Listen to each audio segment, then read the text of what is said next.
welcomes you to the following presentation of the Southeastern Conference. You're watching college football presented by Marathon. Today, the #1 team in the country, the defending national champion Georgia Bulldogs, take on the South Carolina Gamecocks here at Williams-Brice Stadium in Columbia, South Carolina. Hi, everybody, and welcome. I'm Sean McDonough along with Todd Blackledge. Delighted to have you with us, joined in just a moment by Molly McGrath. The Georgia Bulldogs, #1 in the country now. They started the season #3, but have vaulted over Alabama and Ohio State. Very impressive 2-0 record for the Dogs. Taking on a South Carolina team, this program has some energy, in part because Spencer Rattler has transferred from Oklahoma. He's now the Gamecocks starting quarterback. Big challenge for him today against the terrific defense. Yeah, Georgia has not given up a touchdown, even though they lost all those draft picks from a year ago. But it's still a young team on both sides of the ball, so this is their first true challenge on the road against an SEC opponent. As far as South Carolina, you mentioned Spencer Rattler. He gives them a great chance because he is supremely talented, and I really like his weapons, the wide receivers on this team. But Rattler has to be smart. He can't force the issue. Sometimes he's so confident in his arm, he takes chances he shouldn't take. It is a program here in South Carolina in its second year under Shane Beamer. They were surprisingly good a year ago. They went 7-6, won their bowl game, the Duke's Mayo Bowl against North Carolina, to finish with a winning record despite the fact they had a lot of instability at quarterback. As a matter of fact, last year when they played Georgia in Athens, they started Zeb Nolan, a graduate assistant coach. Here comes Carolina.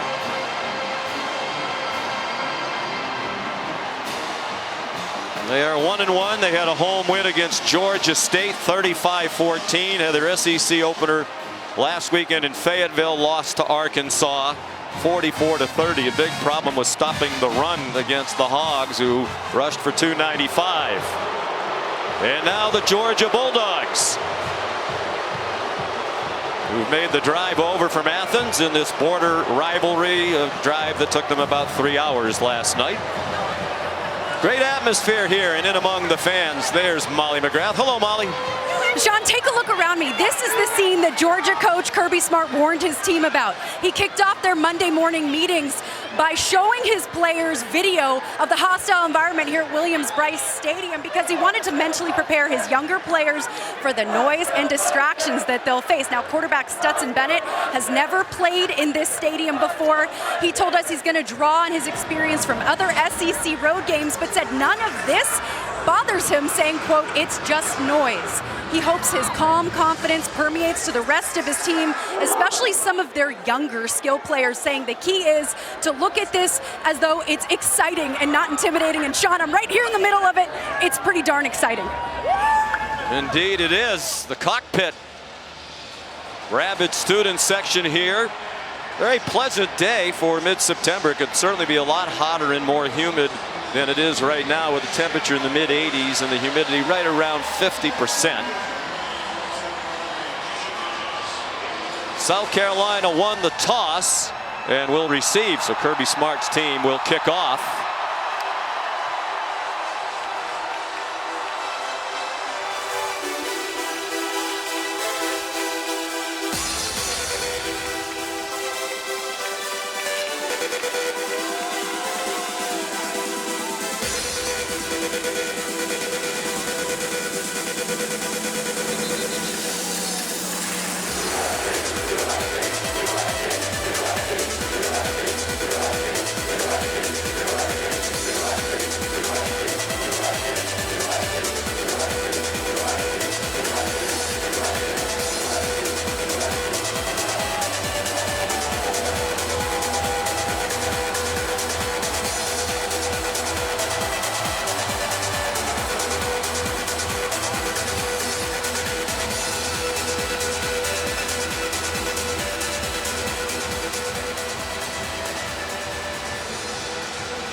Well, Molly chronicled it. Great atmosphere here. Interesting to me, Todd, that Shane Beamer, who had the choice, selected to put his offense on the field first against this Georgia D that hasn't given up a touchdown.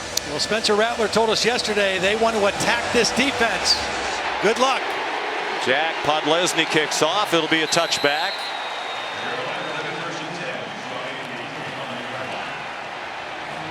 So here comes South Carolina on offense, led by the transfer who arrived in January from Oklahoma, Spencer Rattler. Now a junior from Phoenix, Arizona. In his career as a starting quarterback, 16-3, went 15-2 at Oklahoma, but lost his job as the starting quarterback there last year. 1-1 in the 2 games so far here with the Gamecocks. Marshawn Lloyd is the running back. Rattler threw it all over the place last week in the loss at Arkansas, threw for 376. He is given plenty of time, fires over the middle, and it's caught for a 12-yard gain by his former Oklahoma teammate Austin Stogner at tight end. You'll see both of these offenses use multiple tight ends in various formations. They're flexible guys. That time Stogner with the first catch. Obviously a lot of comfort level between Rattler and Stogner. Rattler told us yesterday feels comfortable now with an all-new offense that he's had since January to learn, and with the skills of his teammates.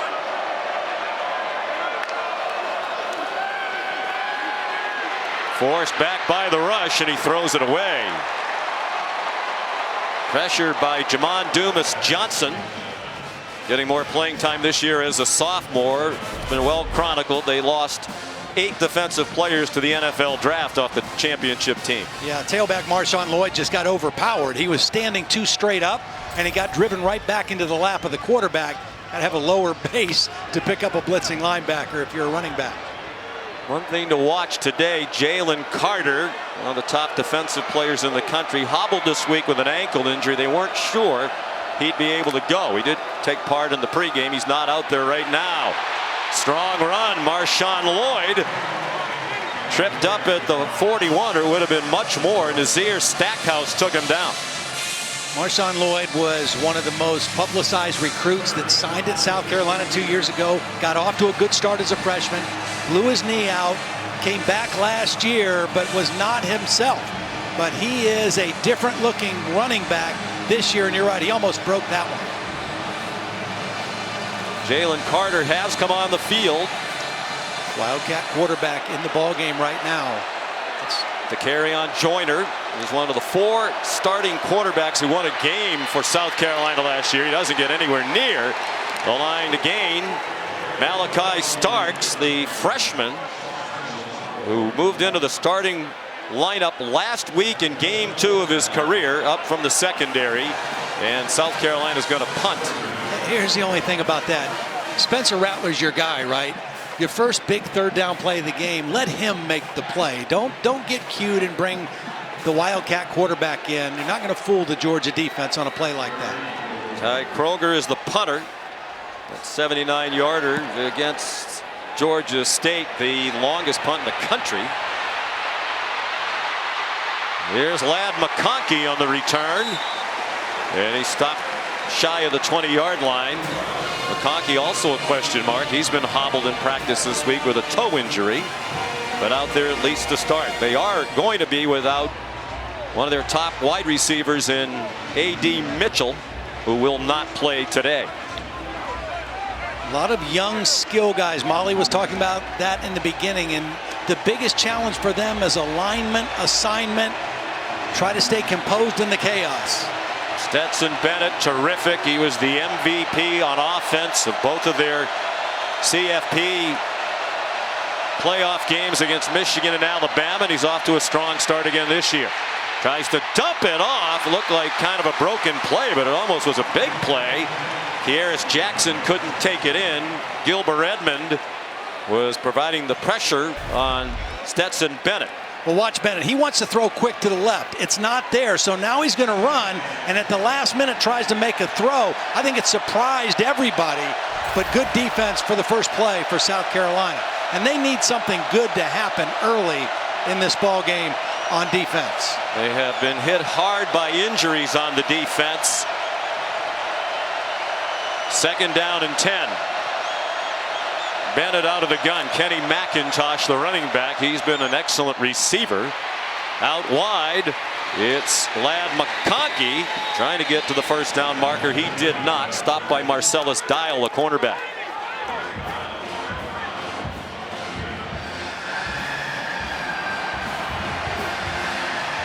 Third down and a yard. Really about a foot for Bennett, who hands it off, and McIntosh bumps off the pile and goes down. Shane Beamer, the Carolina coach, told us yesterday they need to tackle much better this week than they did last when Arkansas ran all over them. The difference between last week and this week, Arkansas's quarterback is a big-time running threat in that offense. And that was a big part of the 295 yards rushing. Georgia does not present the same challenge in that regard, but their offensive line very good. There's a little flip forward to Brock Bowers, the outstanding tight end. And he's out of bounds at the 45-yard line. Nice call by Todd Monken, the offensive coordinator, and another first down. Yeah, I mean, this goes down as a pass completion, but it's really a run. It's a sweep, getting the ball in the hands of one of your best playmakers, Brock Bowers, with some lead blockers in front. He is excellent with the ball in his hands after the catch or a run. Todd Monken, we talked to them yesterday, made the point. You know, some are stressing. They've only rushed for 129 yards per game, but he said a lot of our pass plays are really extensions of the run game, like the previous play. And that throw out wide to Kearis Jackson, really a long handoff as well. Good for 7. See, one of the things I think Georgia's going to try to do, because of the depth issues and the injuries to South Carolina's defense, is run or throw to the perimeter and get this South Carolina defense running side to side, and then come back later and run the football. I really think they will rely on the run more today than they have the first 2 games, but they're going to set it up with perimeter passing. Kendall Milton is the running back now. He's a second teamer. Wide open, Ladd McConkey. All kinds of running room. And he's out of bounds inside the 20. And Todd, this start is reminiscent of 2 weeks ago against Oregon when they just threw the ball on the perimeter to receivers who are wide open. Yeah, McConkey just got lost. He's the guy who comes in motion, then he's just going to slip under the offensive line and nobody accounts for him. A bust in the South Carolina defense. They lost track of McConkey. And Stetson Bennett gets him the ball quickly. Concern for Shane Beamer as Bennett has Georgia on the move. Milton powers his way down to the 15-yard line. 4 more. MJ Webb, who's ordinarily a backup in there, number 94. They're without Alex Huntley, an excellent defensive lineman who is out with a sprained right knee. Suffered that injury last week at Arkansas. Returned to that game for a while, but couldn't go during the week. Yeah, and I was down the field before the game, and Stacy Searles, the offensive line coach for Georgia, as soon as he came out, saw the defensive linemen warming up, and all the coaches were saying, 95's not out here. It changes their thinking a little bit. Huntley was freshman All-SEC last year. Here's Milton driving, getting help from his offensive lineman. About 1.5 yards short of the first down. Brad Johnson made the tackle. They're also without their middle linebacker Mohamed Kaba, their top edge rusher Jordan Strawn, 2 leaders of the defense. Both suffered ACL tears last week, and they're out for the year. So this defense very undermanned. Very undermanned against a talented offense. Now you got these 2 tight ends right here for Georgia, both excellent receiving threats, and McIntosh out of the backfield.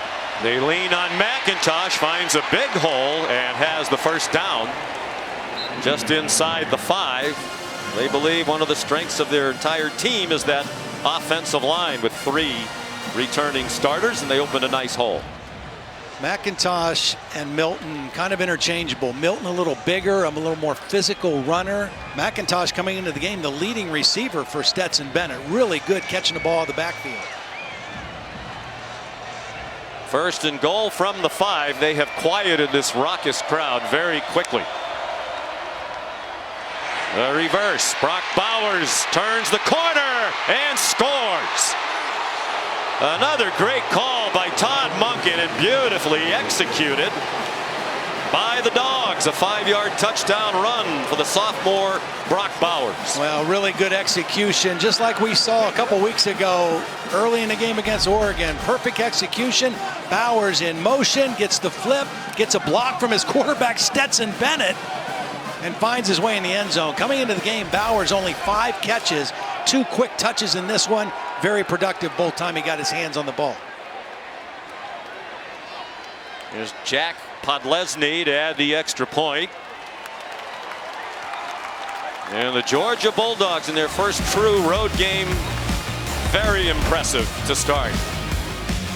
Brock Bowers, the sophomore from Napa, aging well, like a fine wine.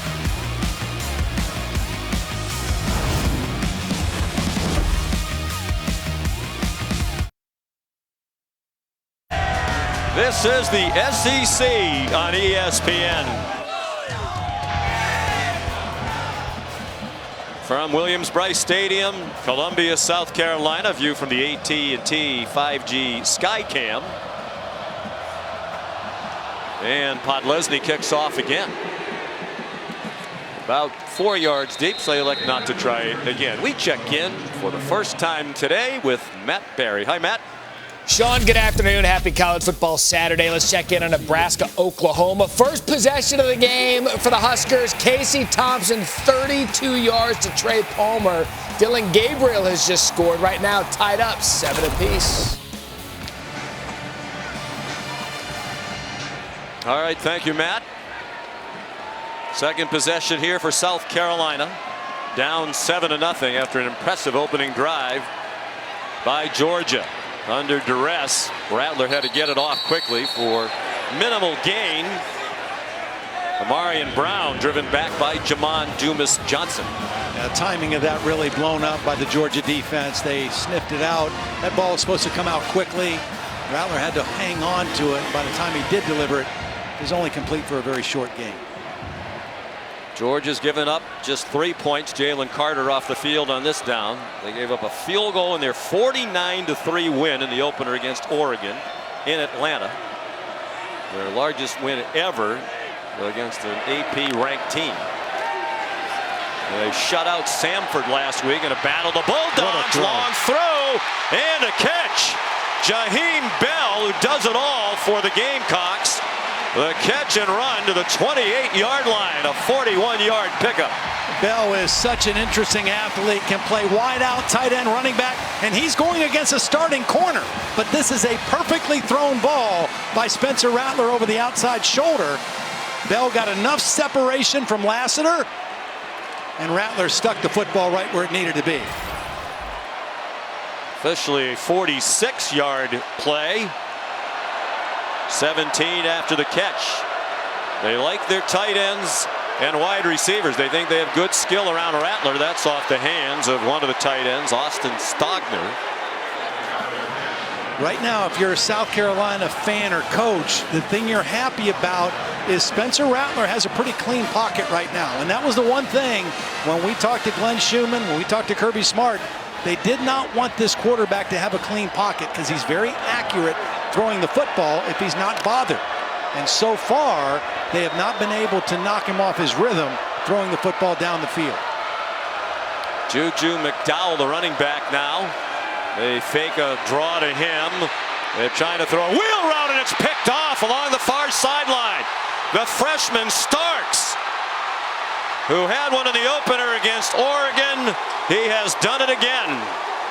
And Todd, reminiscent of 2 weeks ago against Oregon when you said Bo Nix can't make the big mistake and force it. You said the same thing in the opening today about Rattler, and he just did it. Yeah, it looked to me like he was caught between, should I throw this away or should I take a shot at it? He went to the back, McDowell, who was covered. Here's McDowell coming out of the backfield after the fake. The wheel route, he's guarded very tightly, and it's an underthrown ball. I'm just not sure what Spencer was thinking when he let go of that football.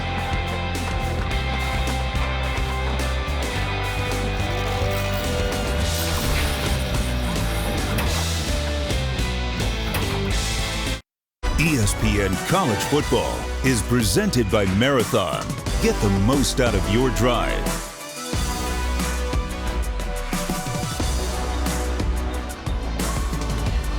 last decade, South Carolina with a history of some upsets over highly ranked Georgia teams, including 2019, the biggest win of the Will Muschamp era for South Carolina. They had 4 takeaways, one in double overtime.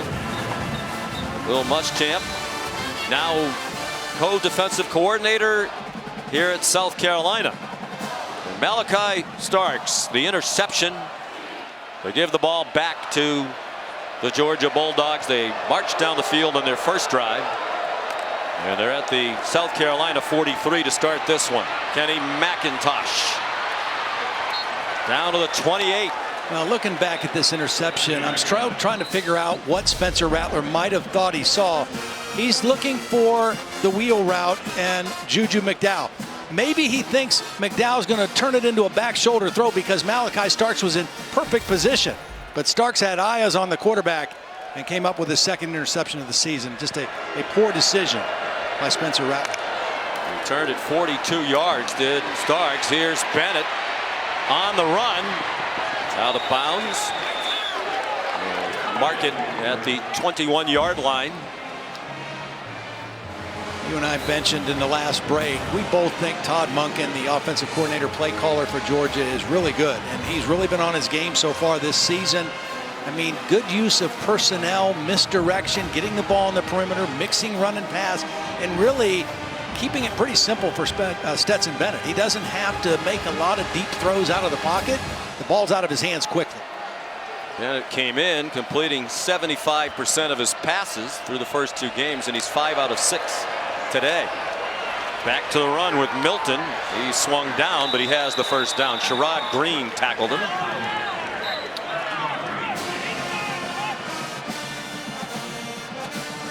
Well, you think back how this game started. Shane Beamer wins the toss, elects to take the football, maybe sending a message to his team. Hey, I believe in you. We're going to attack these guys. They made a few plays. Then they got tricky on the third down play, had to punt it. And Georgia has just started to take control of the football game with their offense here since that point. Bennett pulls it down and takes off. Stetson Bennett inside the 5, lunging for the pylon. No signal yet. Now there is. Touchdown, Georgia.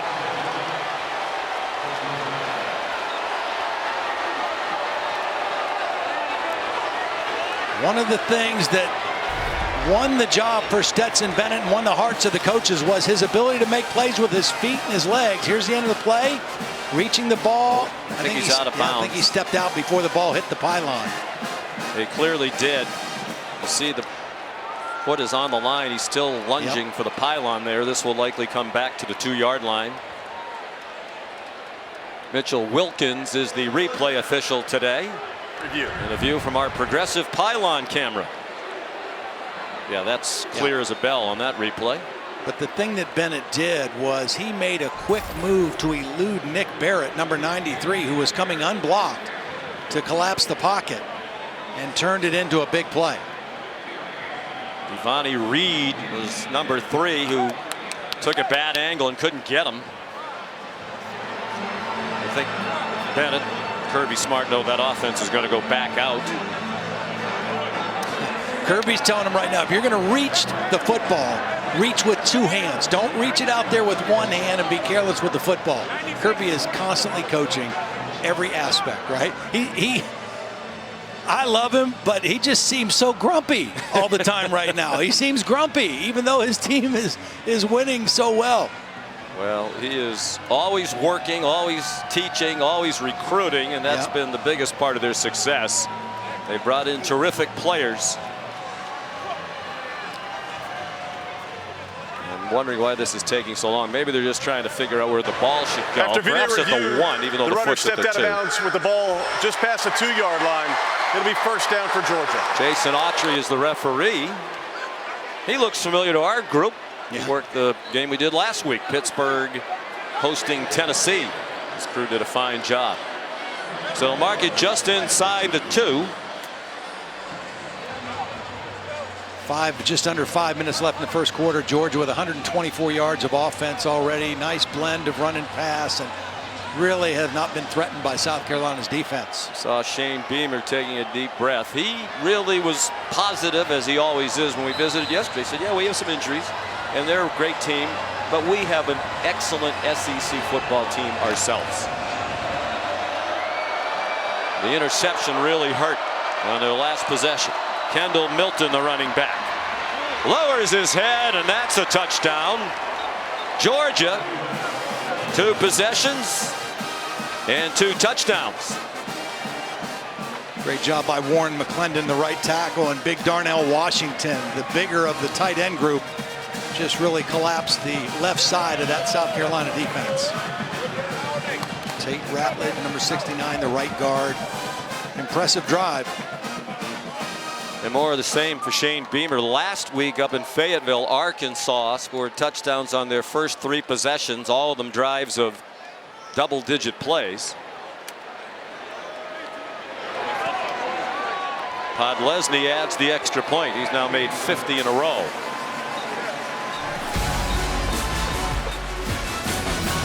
Well, it started with the interception by Malachi Starks. Kirby told us yesterday he needs to work on his eye control. His eyes were in the right place that time. The coach, not always happy.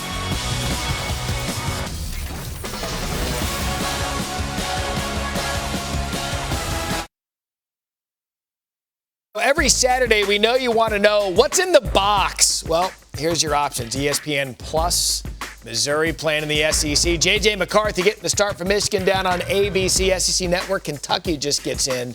Plenty to watch today. No way, Sean McDonough. I'm telling people to turn away from you, but that's what's around the networks. Where's Syracuse, Purdue? Another touchback here by Jack Podlesny. Here's Molly McGrath.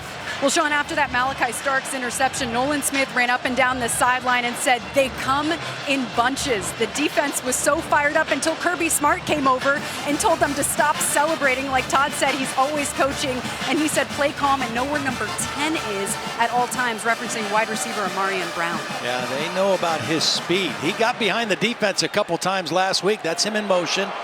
They just didn't hit him, but he was behind the Arkansas defense a couple plays last week. Sure was. Here's Marshawn Lloyd weaving through the defense.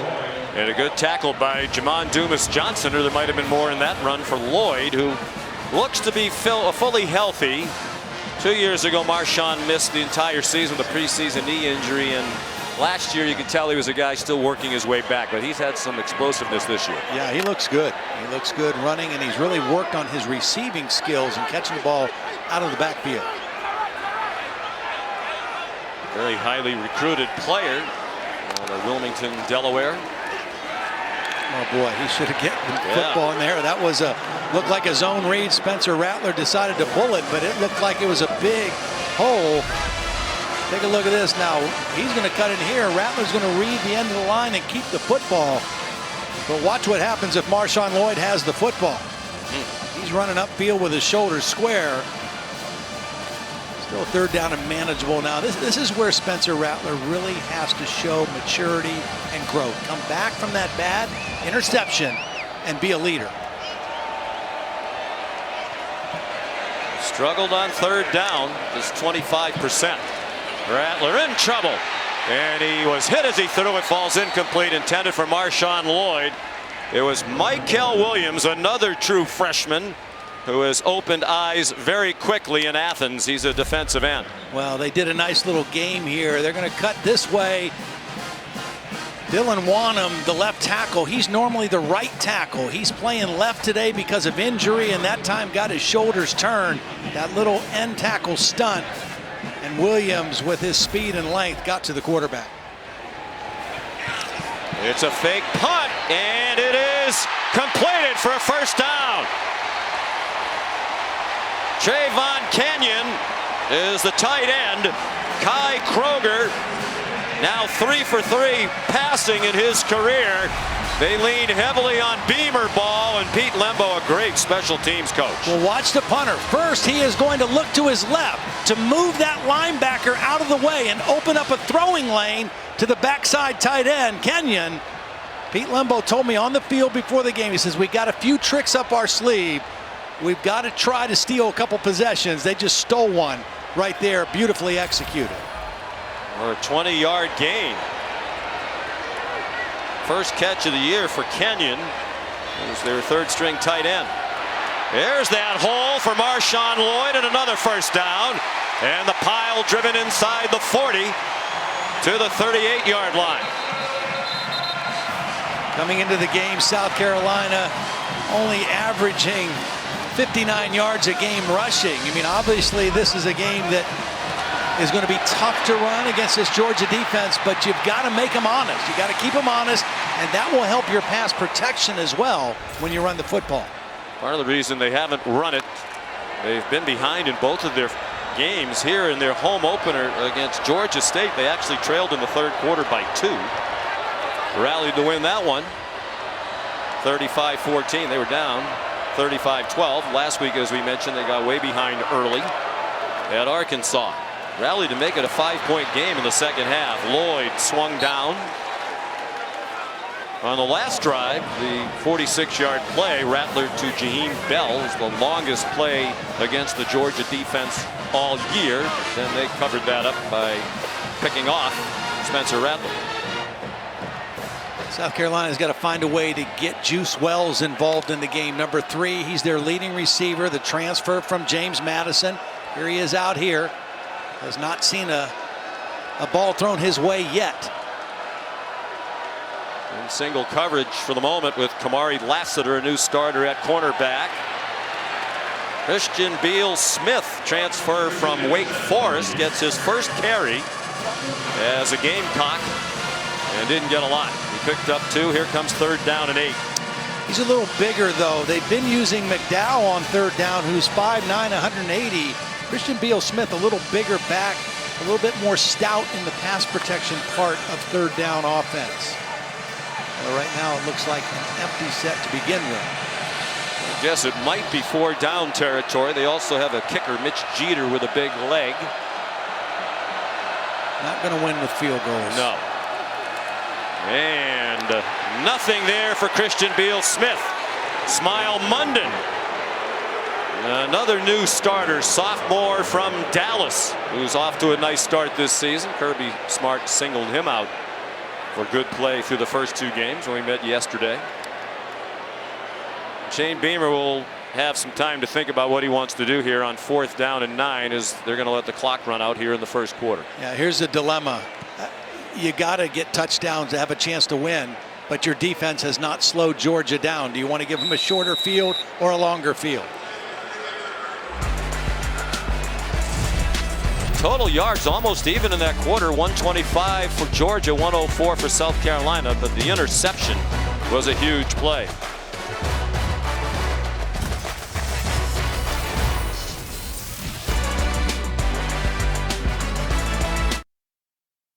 We're back in Columbia, South Carolina, 14-0 Georgia.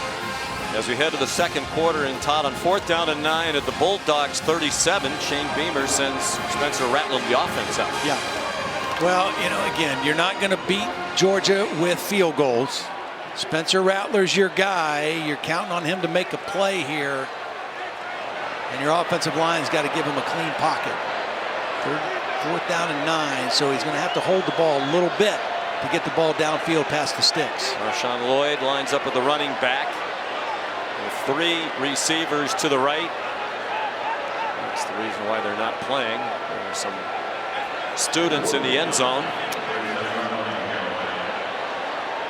Jaheim Bell is in the slot nearest to the line of scrimmage. Shane Beamer is upset because now you've given Georgia a long time to see your formation.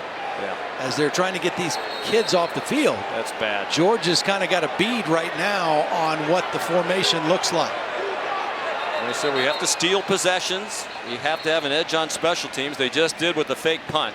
Shane Beamer really irate. I mean, this is South Carolina's fault. This is their home game, and apparently these folks were on the field for some sort of ceremony between quarters. They don't seem to be in any big hurry to get off the field. The other thing that could happen here, I'm not saying it will, but you know, they could try a quick kick here and really try to pin Georgia back, but it looks like they're going to go for it. And pressure brought by Georgia. Rattler has his man but short of the first down. Jalen Brooks ridden across the far sideline, well short. Keely Ringo made the tackle. Because of the pressure, Sean, Spencer Rattler threw this ball behind his receiver. If it's out in front, he can keep running after the catch. He had to stop, turn around, and because he did that, Ringo was able to get there and wrap him up. He's got separation. If that ball is in front of Jalen Brooks, he can turn upfield and probably get the first down. But the pass was behind him, and Ringo was able to stop him short of the first. Big tackle by Ringo, one of the heroes of the national championship game. His pick six against Alabama sealed the win. Pass in the flat is forward and incomplete. Intended for Kieris Jackson.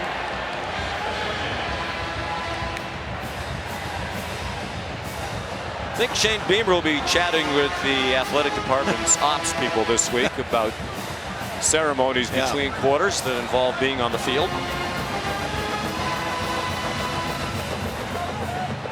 45-year-old head coach in his second year here, the son of the great Frank Beamer, who's here today, Hall of Fame coach at Virginia Tech. Shane's mom, Cheryl, two of the nicest people you would ever meet. Shane is evidence the apple doesn't fall far from the tree. Bennett over the middle, caught and powering for extra yardage. Darnell Washington, the huge tight end.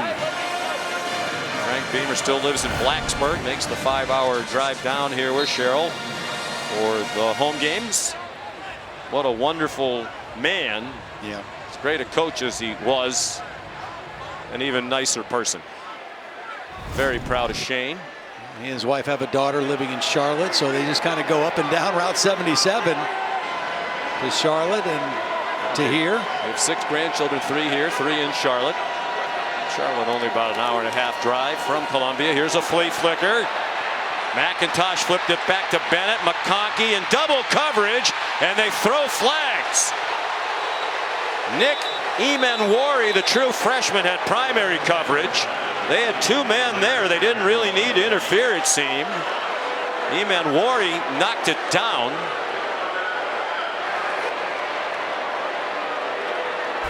The ball was thrown so high, Emanwari, he thought he was beat. But the ball hung up in the air, and he never saw the ball. And the contact drew the interference flag. You're right, he didn't need to because the ball was hanging in the air. If he just turns his head, he's 6'4". He's going to make a play on that football over McConkey. Instead, first down, Georgia. 15-yard penalty from the line of scrimmage in college football. Darius Rush was the other cover man. Starting cornerback. Out to the short side to Ladd McConkey, who looks fine after missing some practice time this week with an injured toe.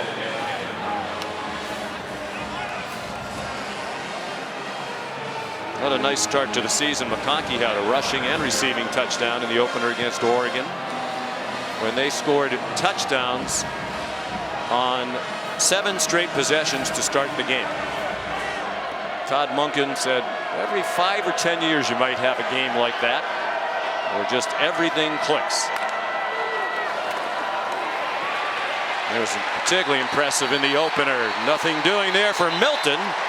Driven back by Sherrod Green, a 6th-year senior. He's battled a lot of injuries during his time here in Columbia.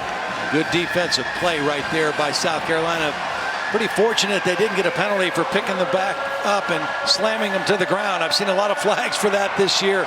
This is the biggest play of the game right now so far for South Carolina. Their defense has to get a stop here on 3rd and 5.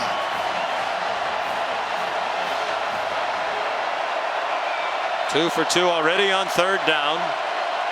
3rd down and 5. They are in field goal range. Podlesny has a big leg. Be about a 50-yarder from here.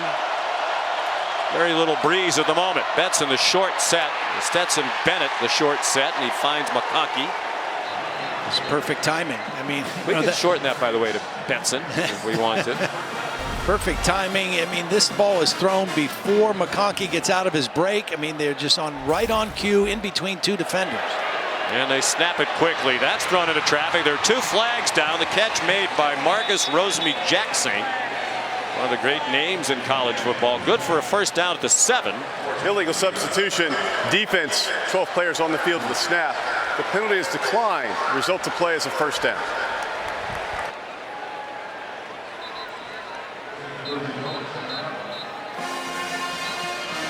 Well, it's an improvement because they had hundreds of Gamecocks on the field when they were trying to run their 4th down play at the end of their last possession. So 1st and goal after a 15-yard completion. 4th catch of the year for Jack Saint, a junior from Pompano Beach, Florida. 5 receivers spread the formation. Bennett for the back pylon, incomplete. Over the head of Lad McConkey with a true freshman in coverage. DQ Smith from Spring Valley High School right here in Columbia. He's in for one of the best players in the country, Cam Smith, another injury loss for the Gamecock defense today. That was a good throw by Stetson Bennett. McConkey was a little upset with himself. He didn't come down with that. Kind of like little slot fade right to the back corner, and it was well thrown. A little bit over the mark. Might have started into a leap a step too early. Yeah. Gamecocks coaches very high on DQ Smith. How about those red zone numbers? Only a missed field goal against Samford. The toss to Milton and a nice tackle. O'Donnell Fortune. Nice play in the open field. Yeah, it really was. He broke down. He had good leverage. He wasn't going to let Milton break it outside, and he made a nice tackle in space.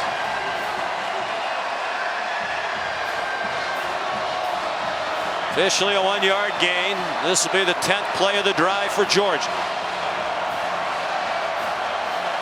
You got to keep an eye on that big tight end right here. Darnell Washington right here, 6'7", 250-pound target in the red zone. They go to the other tight end, Brock Bowers. Wow. Touchdown with Fortune there. But Bowers is just too good.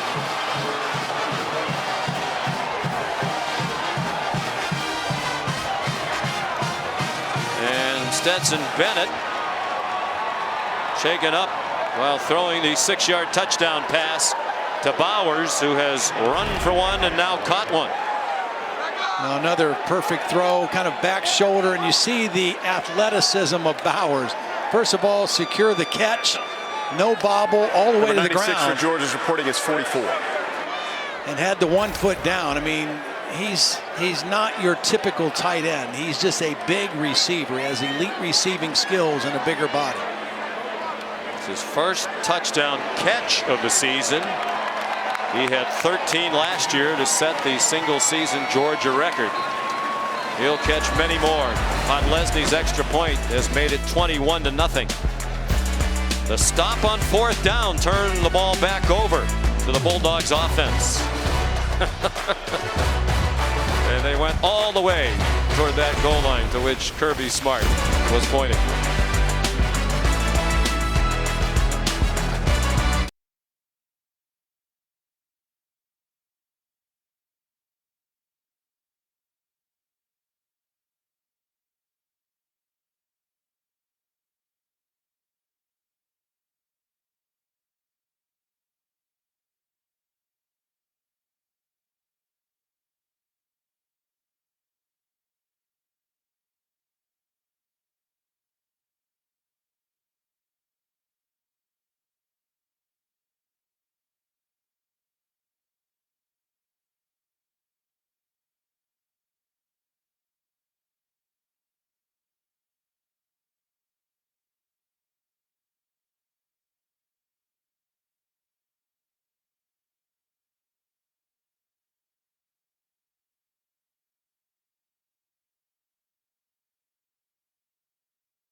This is the SEC on ESPN from the capital of South Carolina, Columbia. Home fans disconsolate at the moment as Georgia, #1, impressive again, has raced off to a 21-0 lead. Here's Molly McGrath. Well, Sean, quarterback Stetson Bennett actually got sick after that scoring play and came over to the sideline and yelled in frustration with his head down. He's been taking oxygen all game from their very first drive, and athletic training staff was pouring water and cool towels on his neck, but I'm told he's fine and will return in this game, Sean. As fine as someone who threw up all over the field can be. He must have been sick coming here. I mean, it's not, as we said at the outset, a really hot day. It's 84 degrees right now, moderate humidity. There's first down for the Gamecocks, and it's Josh Vann knocked out of bounds for no gain on the play. He had a huge game in Athens in their loss to the Bulldogs last year. Had 128 yards receiving, his best game of his career. And he scored a touchdown. That was game 3, Todd, last year for the Bulldogs. He scored a touchdown in the 4th quarter. It was the first touchdown the defense had given up last season. They haven't given up a defensive touchdown this season. Touchdown well on defense. Rattler checks it down. Juju McDowell bringing a little juju to the offense. Absolutely. And out of bounds with a first down at the 37 after a whiff by Chaz Chambliss. Chambliss is an outside linebacker kind of out there in space, and Juju McDowell does what he does well. Makes people miss. 5'9", 180, and gets the first down. Chaz isn't the only guy who's going to miss him. Another tackle for Jamon Dumas Johnson. And a nice first half, 10.5 to go. Ahead for about 5 is McDowell. Here's Matt Berry. All right, guys, it's the House Stoops Bowl. You got Mark Stoops, Kentucky, and Youngstown State. Stoops family from Youngstown. Will Levis, a little bit of a sleepy start for the Wildcats. Big run there, and then he finishes off the drive with a touchdown. McDonough, I'm still efforting a Syracuse highlight, but, you know. I don't see anything yet from the Harvard of Central New York, Syracuse University, 2-0. Here's McDowell, almost broke free. They've had a couple of runs where the last man who had a chance to tackle the runner did before a much bigger game. That time it was Kamari Lassiter. South Carolina has done some good things on offense in the ballgame. They're at 132 total yards running and passing, but a bad interception and a stop on 4th down. It was actually Smile Munden who made the tackle with Lassiter nearby. Big stop by the sophomore linebacker from Dallas, Georgia. McDowell, 26 yards gained on their last 3 plays. 5-man rush. And a good tackle as Xavier Legette is pulled down immediately by Tresman Marshall. South Carolina was in a similar position like this on the road last week at Arkansas. The Hogs jumped out to a big lead. They clawed their way back into that one, got it to be 21-16 by the end of the 3rd quarter. Then turnovers in the 4th quarter were the difference in that game. They got to find a way to fight back in this one. Give their defense a little rest. They're at midfield. 2nd down and 9, and all kinds of movement on both sides. 2nd down and 14 now.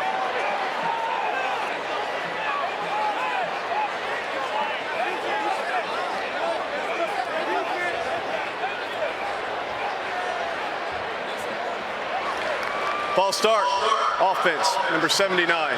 5-yard penalty. Remains 2nd down. And it's Dylan Wanham, who's ordinarily their right tackle.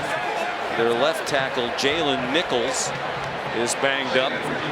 He has not played left tackle before at the University of South Carolina. Tyshawn Wanamaker has moved in at right tackle.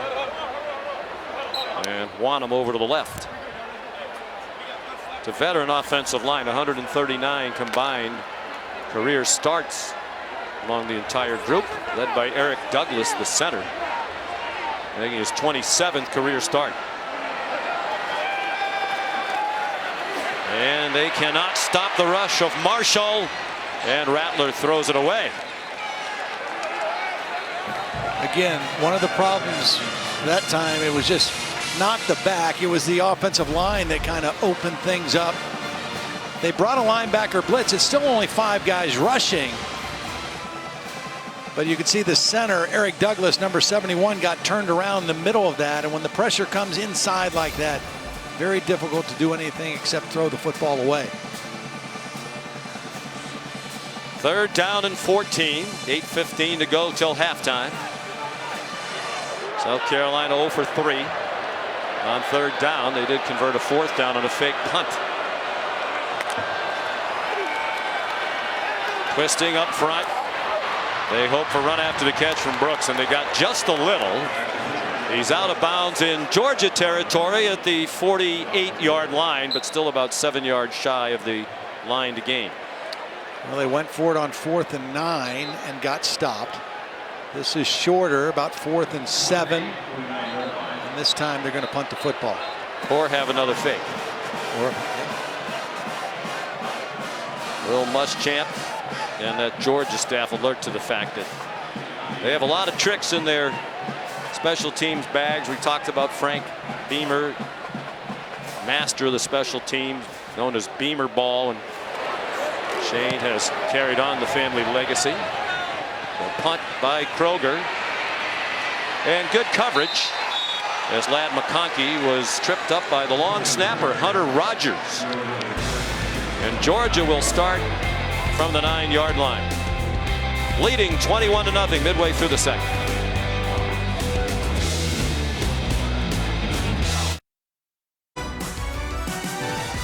ESPN College Football, presented by Marathon, is brought to you by Pizza Hut. No one out-pizzas the Hut. Well, how cool is this? That's Popple Farms in Odom, Georgia, very small town in southeast Georgia. And they designed a 10-acre maze in honor of Stetson Bennett. His hometown of Blackshear, about 35 miles away. The co-owner Tanya Popple said when they won the national championship, we immediately started working on it. His personal story is amazing. One of true grit and determination, a walk-on to a champion. Yeah. It's a great story, and he's off to another great start today. Chucking and up chucking today. I mean, his numbers are good. Obviously a little bit funny feeling, but it's not affecting his play at all. He's had some cool things after leading them to the national championship after coming there as a walk-on back in 2017. Dejon Edwards carries. We talked 2 weeks ago during the Oregon game. He got to ride with the Blue Angels. They wanted a celebrity from southeast Georgia, none bigger than him, at least at the moment. And he told us when we visited before the game, he went on a May Mester. He went with several other Georgia students. There's the trip with the Blue Angels, which he said was the experience of a lifetime off the football field. But he toured around Europe in May. Dejon Edwards again. Drop for no gain. Here's 3rd down and short.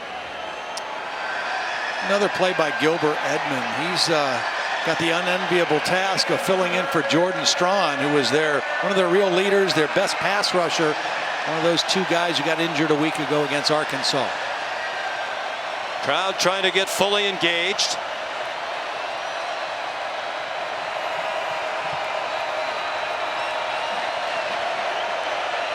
Third down, a long 2 with McIntosh, the running back. Pressure up the middle, and Benson. Wow. Stetson Bennett. I want to make that into something smaller. Threw it up dangerously in the general direction of Kenny McIntosh. And what do you know? After 3 possessions and 3 touchdowns, they are stopped. When you try to run a screen, you go ahead and invite pressure, but the problem was number 91, Tonka Hemingway, was guarding the screen. So not only was the quarterback pressured, there was no place to throw the screen and had to kind of throw it away. And South Carolina gets a stop. Brett Thorson, their new punter, freshman from Melbourne, Australia. And a nice start to his Georgia career. Well, that one's a bit of a shank. There is a flag down at the line of scrimmage. If it's against South Carolina, It would be a first down on 4th down and 3. Punt rolled out of bounds at the 40-yard line of South Carolina. 43-yard punt. Nice bounce for Thorson. Illegal formation, kicking team. Players are not on the line of scrimmage. The 5-yard penalty be added to the end of the kick. It'll be first down, South Carolina. Timeout. With 5:56 to go in the half, and Georgia on top 21-0.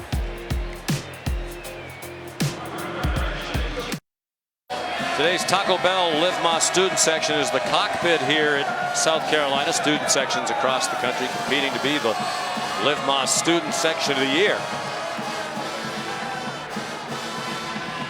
They have great fan support here. And obviously the enthusiasm diminished a bit by the start to this game, but good field position to start this possession. And it was Marshawn Lloyd up the middle. And he got 5 on, well, they keep moving the ball back. He got 3 on first down. Marion Ingram Dawkins made the tackle.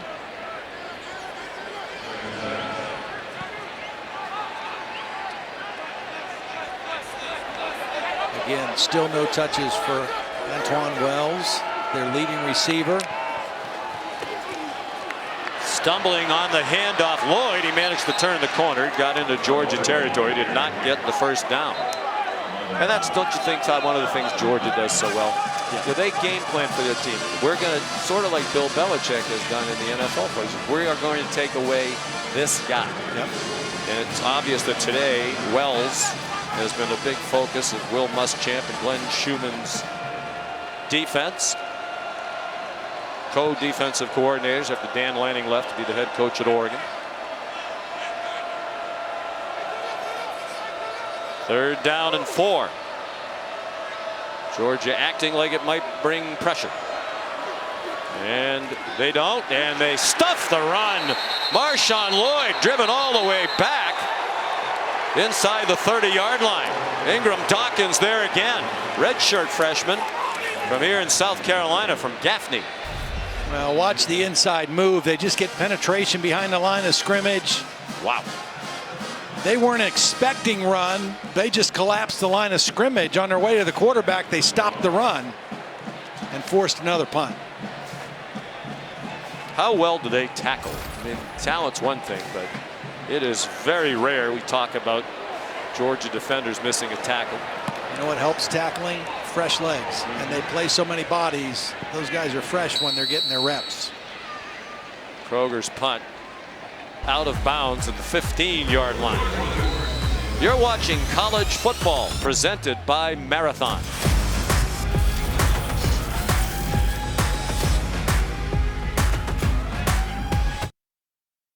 A look at what's going on around our family of networks. ESPNU Cincinnati tied with Miami, Ohio, and over on ESPN2, the house McDonough built, Syracuse, Purdue. Have a look.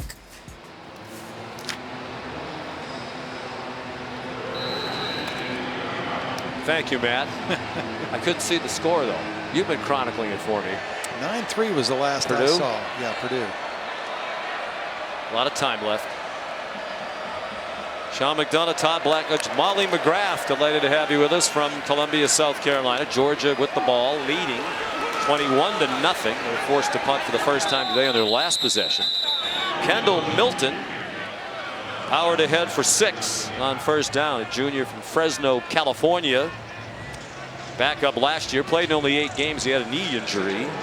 They lost Zamir White, the 4th round, the Las Vegas Raiders, and James Cook, the 2nd round of the Buffalo Bills, their top 2 running backs from last year. And no problem. They had 15 players drafted off the national championship winning team, the record. 8 on defense, 5 of those in the first round. And here they are, dominating the competition through the first 3 games. Brock Bowers, the catch and run, and a first down to the 29-yard line. Again, you see his ability after the catch. I mean, he has wide receiver skills and he has running back skills after he gets his hands on the football. They're finding ways to get him the ball in space. Great block by his fellow tight end Darnell Washington out in front of that play. He's just a unique athlete, Brock Bowers, that you can do a lot of things with, and Todd Monken continues to find interesting ways to get him the football.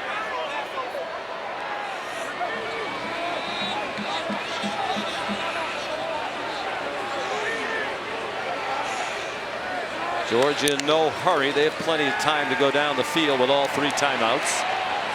Bennett on target, first down. Nice catch by Dominic Blaylock, his 2nd of the year. Excellent protection. They kept the back in. Blaylock was in the slot running the deep over route, and Stetson Bennett accurate with the football. Blaylock's battled some injuries during his time in Athens, missed all of 2020 with the knee injuries. The son of the former NBA All-Star Mookie Blaylock, and they're happy for him on that Georgia sideline. After the fake toss, Bennett got it off to Bowers for a first down. What a play by Stetson Bennett. I mean, he sells the fake, so he's late getting his head and eyes around after the bootleg fake. Watch how long it takes him. Sells the fake. Now, when he gets it, there's somebody right there, and he has to instinctively get rid of the ball, and he throws it to the right guy. Brock Bowers, excellent hands, reaches back behind him with one hand and makes his quarterback look good. 14-yard gain. Bennett did take a hit from Tonka Hemingway, ordinarily a backup, who will play more today without Alex Huntley up front. Okay, Todd Monken really deep into the bag of tricks. Ladd McConkey ducks under a tackle and has a first down at the 25-yard line. It looked at first like McConkey wanted to throw that football as he got it on the reverse. Here he is right here. He's going to just come around, get the reverse. Now watch, it looks like he wants to throw it. Didn't see anything he liked out there and made the right decision to run the football.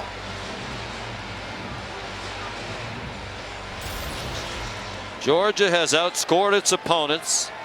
Oregon, Samford, and now South Carolina. 103-3. And they're on the move again. They still haven't given up a touchdown this season with under a minute to go in the first half. Bennett all day. He got away from the rushing Gilbert. Edmond finally had to throw it and threw it away. Jordan Birch applied the late pressure that forced the throw. Here's Matt. All right, Lexus halftime report coming up, Sean. Oklahoma, Nebraska, the restored rivalry renewed. It's not a game. It's also not a game for Michigan and Baylor. They're routing people today. Plus, one of 8 undefeated teams in the ACC, Syracuse, in a defensive battle with Purdue. I've got your highlights, Sean. Avoid the hot dog line and the halftime snack. I'll show it to you. All right, maybe time for a quick dog, and then we'll get back in time for the Cuse highlights. 2nd and 10. They're in field goal range at a minimum and have all 3 timeouts left, as does South Carolina. Gamecocks blitz, single coverage, and it is incomplete. Intended for Jackson Meeks, sophomore from Phoenix City, Alabama, where his high school coach was Patrick Nix, the former Auburn quarterback and dad of Bo. Yeah, really nice play by Marcellus Dial. I mean, he was right in there, kind of got his hands in there and ripped the ball away. Read the quarterback's or the wide receiver's eyes, and then got his hand in there and made a nice play. Well, another thing the South Carolina coaches have talked about in our meetings was the need for takeaways. Dial has an interception against Georgia State. That is the only takeaway by this Gamecock defense that led the conference last year with 24. Single coverage again, and excellent coverage by the freshman DQ Smith on Ladd McConkey. Those are 2 true freshmen. Yep. In that picture, Eamon Wari and Number 96 Smith. for Georgia's reporting is 44. 4th down. Shane Beamer and his staff starting to do better in recruiting. You need these kind of guys to compete with the Georgias and Alabamas. Well, you mentioned he's playing because Cam Smith is out. His backup, David Spalding, also out. So DQ Smith, the starter today, he was a quarterback in high school, very talented athlete. Good position on that coverage. Jack Podlesny, excellent kicker from 42 yards. And it is good. He's 5 out of 6 this season, and his only miss was a 54-yarder last week against Samford. Our SEC lineup of games continues tonight on ESPN. 6 o'clock, Mississippi State at LSU, and then 9 o'clock, one of the big games of the weekend. Number 13, Miami at number 24, Texas A&M. They dropped out of the top 10 all the way down to 24 after the upset loss at home to Appalachian State. They're going to make a quarterback change tonight. The LSU transfer Max Johnson will start at quarterback. Yeah, they were. They just had nothing going offensively a week ago. I mean, you know, App State went in there and dominated the game. They ran the football on them, and they stopped everything A&M tried to do offensively. Jimbo Fisher looking for a spark and a change, and turning to the lefty, Max Johnson tonight.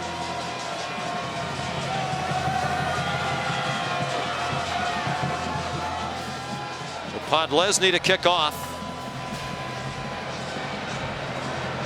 Senior from St. Simon's Island, Georgia. Nice place. And another touchback. He just bombs it.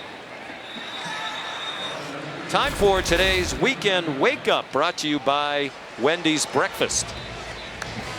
And here are some of the other notable SEC games today, in addition to 2 we just mentioned. Ole Miss at Georgia Tech, and your alma mater is at Auburn, return game after they hosted the Auburn Tigers last year. It was a great scene in State College a year ago, and it'll be a beautiful scene tonight on the Plains too, or this afternoon. Tough environment to go into for the Nittany Lions. Back in the top 25, unranked to start the year. 30 seconds to go. Rattler's trying to set up a screen, it seemed. He threw it away, and a good thing he did, as Austin Stogner was double covered. Stogner, a big reason why Spencer Rattler came to Oklahoma. Austin Stogner had already transferred from Oklahoma.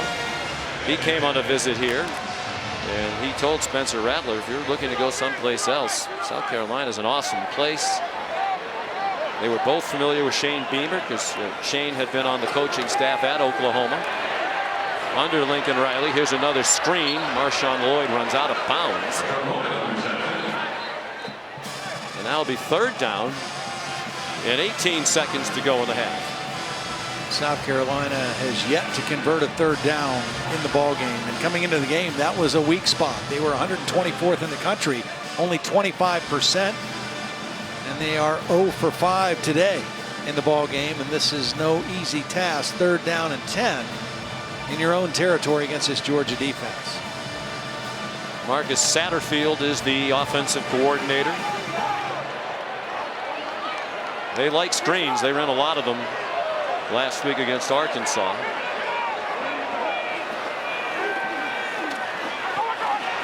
Rattler got it off.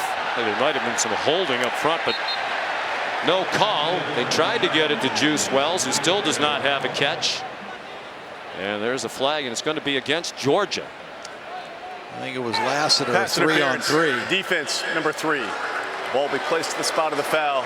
It includes an automatic first down. That right hand around the back is what drew the flag. I mean, he was there and could have made a play with his left hand, but wrapped around with that right arm, and that drew the flag.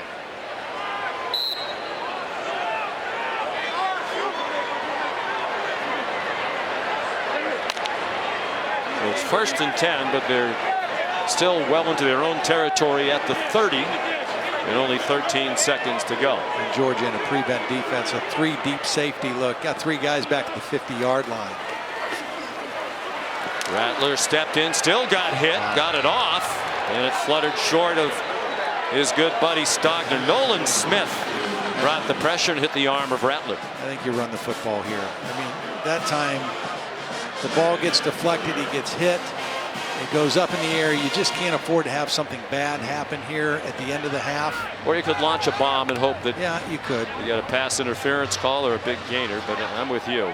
Not a lot going on with this Carolina offense. They elected to take the ball after winning the toss. South Carolina has called their first time out of the half. It's 30 seconds in left. We'll see if you're going to take a knee, basically run the ball, you probably don't call a timeout. Right. So perhaps they're going to try something. Been an interesting year plus, hasn't it, for Spencer Rattler? We visited with him yesterday. At the beginning of last year, heading into last season when he was at Oklahoma, he was the preseason favorite to win the Heisman Trophy. After 6 games, lost his job to Caleb Williams. So this is a fresh start. He told us even if Lincoln Riley had stayed at Oklahoma, he was going to go somewhere else. Yeah, and I was impressed when we sat down and visited with him Friday. I was impressed with him. I mean, he was, very alert. He looked us in the eyes. He answered every question, and very confident young man, obviously. And his coaches and his teammates really like him, and they really feel like the one thing about him, he's been able to, when he makes a mistake in a game, he's been able to overcome it, leave it behind, go to the next play. He's going to have to do that. He's going to have to go to the next play a lot here in the second half. I think some people saw the TV show he was featured on when he was in high school, came away with an impression that may not be the reality. He certainly is a very humble young man in the visits we've had with him both here and at Oklahoma. Jalen Brooks the catch, and it looked like they marked him short of the first down, and it looks like the half is over, although Shane Beamer is pleading his case. Georgia running toward its tunnel, and Jason Autry conferring with Mitchell Wilkins, I believe, in the replay booth. The runner went out of bounds with 1 second on the clock. Please restore 1 second in the first half. And we're happy to report that the tunnel Georgia will be running to is finally clear of Gamecocks South students. Carolina has called their second timeout. It's 30 seconds in length. Yeah, he's down. Good call. Yep. Some of those who are not going to participate the rest of the half are getting an early start. To the enhanced air conditioning in the locker room. They were concerned about perhaps not enough AC here in Columbia, so they brought their own air conditioning unit. Yeah, I came down through that tunnel on the way to the field before the game. There is no shortage of supplies that Georgia brought. They are lacking nothing in the football program. Nothing. So, if you're Shane Beamer, you're pleading for the extra play. You would think you'd launch one. He certainly has the arm to throw it. The defensive coaches for Georgia talking last night about how Rattler can throw it 70 yards. Timeout has been called by Georgia. It's their first of the half. 30 seconds. That's a little gamesmanship right here between a couple buddies, Kirby Smart and Shane Beamer.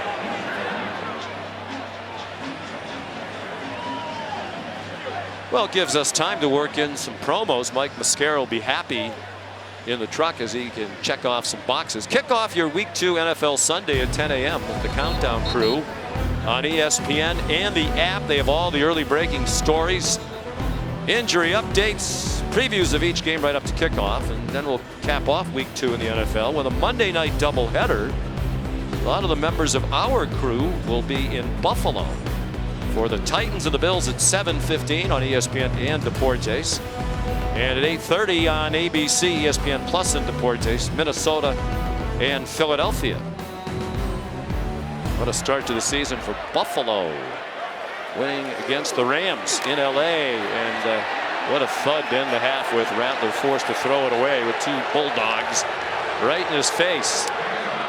And a smattering of boots. That last time out by Georgia, they caught a little blitz by Munden. The middle linebacker came untouched, and Rattler had to throw it away. He had to throw it away a lot in that first half. Well, let's see how happy Kirby Smart is with a 24-0 lead. Coach, up 24-0 in your first true road test. What's your biggest critique of your team in the first half? Probably defensive eye control. Had a couple plays where they got behind us and we weren't looking at the right things. And then offense, we kind of stalled out there in the second quarter, didn't put together some drives. We saw your quarterback Stetson Bennett getting sick. Your staff was trying to cool him down. How concerning is that? Well, I think he just hydrated a little too much. We've been hitting him all week. Hydrate, hydrate, hydrate. He felt like he had a lot of water in his stomach. All right, get into that cool locker room. Thank you, Coach. Thank you. We have a lot of people on our crew who might hydrate a little too much the night before the game. At halftime, Georgia 24 and South Carolina nothing. Here's the studio and the Lexus halftime report. Sean, thank you. It is time for the Lexus This is the SEC on ESPN. And you're watching college football presented by Marathon. The first half had to feel like a marathon for South Carolina and the Gamecock fans. Some of them were already heading out of Williams-Brice Stadium. 24-0 in favor of the #1 team in the country, Georgia. And the Bulldogs have now outscored their opponents to this point in the season 106-3. Todd, so many things we could focus on as we set up the second half. But Brock Bowers had a rushing and a receiving touchdown in that first half. Yeah, and offensive coordinator Todd Monken did a great job of just finding different ways to get him the football. When you move and shift and line him up in different spots, it's hard to zero in on him if you're a defense. And then you add that to his incredible skill set as a runner with the ball in his hands. He's a real handful. Coming into the game, he only had 5 receptions. You could tell they wanted to get him the football in this game. He has 4 catches for 43 yards and this beautiful receiving touchdown late in the first half to go with his running touchdown. So Brock Bowers, one of the elite players on this Georgia team, very much a factor in that first half. We saw in that touchdown catch, Todd Monken talks about a lot, his ability to track the ball in the air and adjust his body to make the catch. Line drive kickoff by Mitch Jeter. And here's Kearis Jackson, preseason All-SEC as a return man. Not much there. Doesn't have much. And there's a flag down for skirmish out of bounds after the play along the near sideline. Trayvon Kenyon was the South Carolina player there.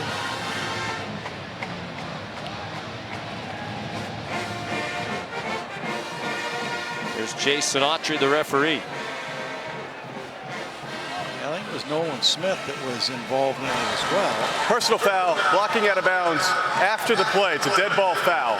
The penalty's half the distance to the goal. First down for Georgia. Nolan Smith, starting linebacker on special teams. They have a lot of their best players who play on the special teams. Shane Beamer upset about that start to the half. Although the penalty did take the ball back to the 10-yard line where Georgia will start.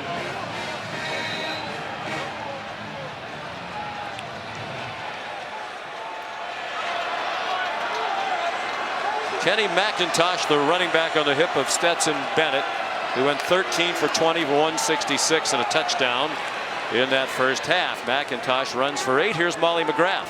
Well, Sean, Georgia players struggled with heat in the first half. Quarterback Stetson Bennett threw up and needed oxygen all game, and he went into the locker room early, and Georgia players coming out of the locker room looking a little bit refreshed as head coach Kirby Smart brought in extra air conditioning units that are so big they required their own generator. And South Carolina's staff said that the AC is working in this building just fine, but not enough for Smart, who's been wary all week about the heat on this field.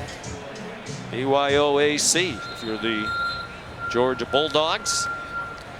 And I'm not a meteorologist, but I mean, is it not potentially that much hotter in Columbia, South Carolina than happens in Georgia? Mid-80s, moderate humidity. Could be a lot worse in mid-September here. The talented freshman safety Nick Eamon-Worry helped off the field. Coach is raving about him. Remember, Clayton White, who's coached safeties for 20 years, said he is the best freshman safety I've ever seen. From nearby Irmo, South Carolina, not highly recruited. Matter of fact, his high school coach, Aaron Brand, brought him to the camp last summer, the summer of 2021, as a high school player. And after the coaching staff here saw Eamon-Worry, they asked the coach, please don't take him to any other camps. But we want him to be a Gamecock.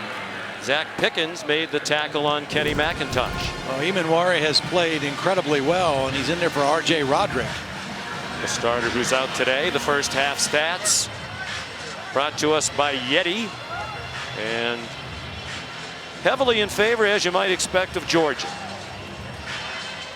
Now, because of the injury to Eamon-Worry and Roderick already being out, B.J. Gibson, number 36, is in there at one of the safety spots. So a depleted defense loses another right now, and right to the work is Stetson Bennett. Brock Bowers, after the play fake, showing his great athleticism. He's going to take it all the way for his 3rd touchdown of the game. 78 yards.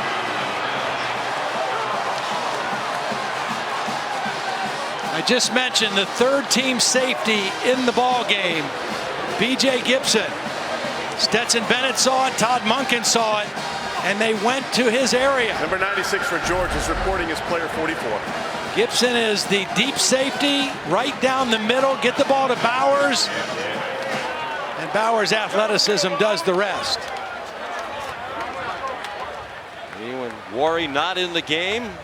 Roderick, a 3-year starter, not on the field. And another huge day for Brock Bowers. Podlesny adds the extra point.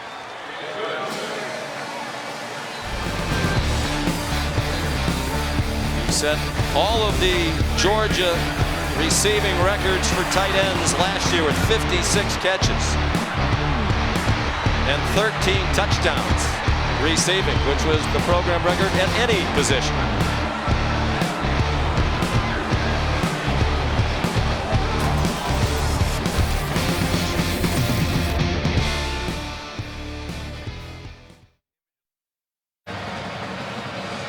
Welcome back to Columbia, South Carolina. Total domination again by Georgia, leading 31-0. Less than 2 minutes into the second half, and Podlesny's kickoff will be a touchback. Well, no mercy for the new safety, and B.J. Gibson. Now he's in here. When this safety comes up, he's got to have middle of the field, but the motion comes this way. He drifts with the motion. The play fake holds the linebackers, and the middle of the field opens wide open for Brock Bowers. New safety in the game, got himself out of position, then he missed a tackle at the end of the play. Todd Monken said, no mercy. New guy in, we're going after him. And Marshawn Lloyd blasted by Nolan Smith. That replay reminded me of one of my favorite, maybe my favorite college football announcing duo of all time, Keith Jackson and Frank Broyles. Frank Broyles used to say, Keith, where is the safety man? The safety man was not in the right place. And you feel for B.J. Gibson. He came here as a walk-on last year, transferred from Navy, but they are so decimated on defense that he's forced in there when he otherwise would not be playing in this game. Back shoulder throw and a catch. Spencer Rattler on target to Jalen Brooks. So if you're South Carolina here now, what are you trying to accomplish? Just that's something you can take with you into the future? Fight, character, resiliency, and try to put some stuff together offensively. Your defense, they're not going to stop Georgia today. So offensively, you need to try to do some stuff to help them out. And there's their first third down conversion of the ball game. So that's a positive thing. You're looking for any positive, and you mentioned Shane Beamer, as positive of a guy as we're going to meet in college football. And he's not blowing smoke. I mean, he does have some talent on this team. They're going to continue to recruit and use the transfer portal, but they just don't have the depth to sustain some of the things they had to sustain coming into this game. Marshawn Lloyd shuffled ahead to the 42-yard line. Here's Molly. Shane Beamer said our quarterback Spencer Rattler needs to be special in this second half. He's trying to do too much. He mentioned that interception. He said we're moving the ball, we're just not finishing drives. And I asked why wide receiver Antoine Wells hasn't seen more targets. He said it's not by design. Georgia's defense is just dictating where they're going. But his emphasis was all on Rattler needing to be better in this second half. That interception was a big play early in the game after they had moved well into Georgia territory. Well, interceptions and lack of success on third down, and then a failed fourth down. You know, and Georgia took advantage every time South Carolina didn't come through in those situations. Rattler a little gimpy getting up at the end of that play, threw that one away. Well, he's thrown 2 touchdowns and 4 interceptions so far as a Gamecock. He got hit at the end of the play by Dumas Johnson. When we talked to Spencer Rattler yesterday, and this goes back to Oklahoma, he said, I need to tighten up my decision making. That was a direct quote. There's no denying the talent. Made him the Heisman Trophy favorite. Sometimes the decision making isn't always as it should be. They threw a wheel route for Lloyd, but he's out of bounds. Well, again, pressure. You know, Spencer Rattler had to throw this backing up off his back foot. Inside pressure right away by Dumas Johnson. No time for Spencer Rattler to set his feet and throw an accurate ball. Has to get rid of it and throws it out of bounds. So Ty Kroger will punt. He missed most of the preseason with a foot injury. Fractured bone in his foot. Has punted well through their first 3 games. And the ball hit a Georgia player. Yeah. It was shoved into the ball, but it looked like McConkey got on it. Yeah, good alert play by Ladd McConkey. He was not going to field it because it was too far away from him, but when it hit one of his teammates, he alertly fell on the football.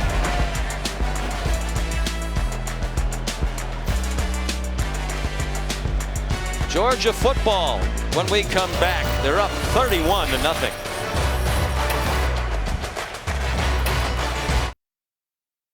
This is Extra Yard for Teachers Week, and South Carolina offensive tackle Tyshawn Wanamaker tells us about the teacher who's had the biggest impact on him. My name is Tyshawn Wanamaker. A teacher that impacted my life a lot was Alvin Ferguson. Back in high school, he helped me to understand more knowledge and just being a great guy all around. He cared about his students and he cared about what you did in class, not just doing it for a grade, and he wanted you to learn and know what to do and how to do it in his class, so I appreciate him. Extra Yard for Teachers Week, an annual back-to-school effort led by the College Football Playoff Foundation that brings college sports together to recognize and show appreciation of great teachers across the country. Kendall Milton, the ball carrier. To support Extra Yards for Teachers Recognition and Resources Initiative, you can follow at CFP Extra Yard or scan the QR code, which I think is already off the screen. So if you didn't scan it, it's too late. But tune in again sometime down the road. You'll have another chance. Tyshawn Wanamaker, ordinarily a backup in the starting lineup today. They think he has starter ability. They say sometimes he just gets a little too hyped up during the game. Kendall Milton, the ball carrier. Not getting penalties and that sort of thing, but he can just get so animated, so emotional that it affects his play. And Nick Eamon-Warry's back in the game. He made the tackle for Carolina.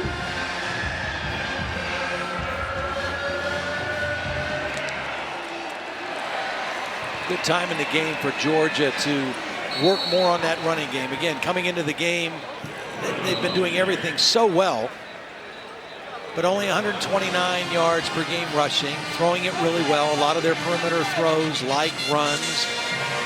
But with the game pretty well in hand here, a chance to really lean on that big offensive line and work on that running game. Stetson Bennett on 1st and 10. Sidesteps the rush of Sherrod Green and dumps it short. Nice catch by Milton. When we talk to the Georgia coaches, both Kirby and Todd Monken, one of the things, it's not a negative thing, but the thing they both said about Stetson Bennett, he just has to continue to play within himself. He's so smart, and sometimes he just tries to do everything that he can and change every play, does too much. A play like that, you can tell how comfortable he is. He just eludes the pressure, doesn't panic, and dumps it off for a short gain. Very comfortable. Dejon Edwards breaks free from a poor tackle and finally gets swung down by the true freshman Eamon-Warry, but it's a first down for Georgia out at the 47-yard line, a gain of 17. We've told Stetson Bennett's story, and it never gets old, but it's amazing. When we did this game last year, JT Daniels was the starting quarterback, threw for over 300 yards, looked really good. In fact, at one point, they took him out and they put Stetson Bennett in, and he promptly sailed a ball and threw an interception, and we both were wondering, why did they even change? Why did they change the rhythm of the game? In the game? It was going well, JT Daniels, but then Daniels got hurt again, and that opened the door for Stetson Bennett. He never looked back. No, he did not. He went 11-1 last season. The only loss was to Alabama in the SEC title game. There's another man running wide open. Kendall Milton tripped up, or that might have been a touchdown. It's Kawan Banks, another freshman, true freshman, into the secondary for Carolina. They have even more injuries out there today. Again, these plays right in here, they get lost where the ball, nobody accounts for the back coming out of the backfield. The tight end is wide open. The back is open. Stetson Bennett just multiple opportunities of where he wanted to go with the football in that play, and takes the big play with Milton. Good for 35 yards. Edwards on a delay. Aylin Worry, another good tackle on the junior from Norman Park, Georgia. You know, we talked about last year. Stetson Bennett not only went 11-1 as a starter, avenged the loss to Alabama with an MVP performance in the title game, national championship game against the Tide. Now he shows his running skills and weaves into the end zone. Not sure I'd want the quarterback running with a 31-0 lead, but it all works. This was an 11-yard touchdown run. I was going to finish by saying they went 8-0 in the SEC with Bennett last year in the regular season. First time they've been undefeated in conference play since 1982. And this was the biggest difference between he and JT Daniels, was his ability to make plays with his feet. Just eludes a defender right there at the point of attack. Very quick feet. He's got good speed. He doesn't run it a lot, but when he does run it, he's very effective. Jack Podlesny for the extra point. And it's 38-0, just more than midway through the third quarter. Another rock solid day for Bennett, urging an even bigger Heisman candidate.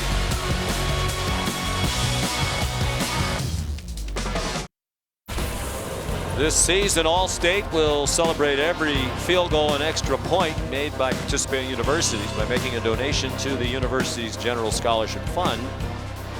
Thank you, All-State. Jack Podlesny helping the All-State cause today. A field goal and 5 extra points. 38-0 Georgia. And Podlesny's kickoff. We'll try a return this time with Xavier Leggett, and why not? And a nice run back, although there is a flag down at the 25-yard line. The kicker, Podlesny, had to knock him out of bounds. And it's going to be against Carolina. During the return, holding number 5 return team. 10-yard penalty from the spot of the foul. That'll be first down, South Carolina. Here's Matt Berry. Okay, Sean, couple of close games in this early window. Purdue-Syracuse still locked in 9-3. That over on ESPN2. Cincinnati probably having a little more of a dogfight than they wanted with Miami, Ohio. And on ESPN Plus, that game just underway as well. So plenty of football out there in the noon window before we hit the 3:30 window. All of that, ESPN, ESPN2, ESPNU. All right, Matt, keep working hard. Not a big surprise that there's some one-sided games the early part of this college football day. You know, Cincinnati, Miami of Ohio. I mean, you would think Cincinnati the upper hand, but that's a heck of a rivalry game. Rattler in double coverage. Somebody has the ball. Georgia has it. Dan Jackson with the interception. Was intended for Jaheim Bell. Well, this is a play where you're giving one of your best players a chance to make a play on the football, Jaheim Bell. There were 2 defenders out there, and Dan Jackson just won the fight for the football.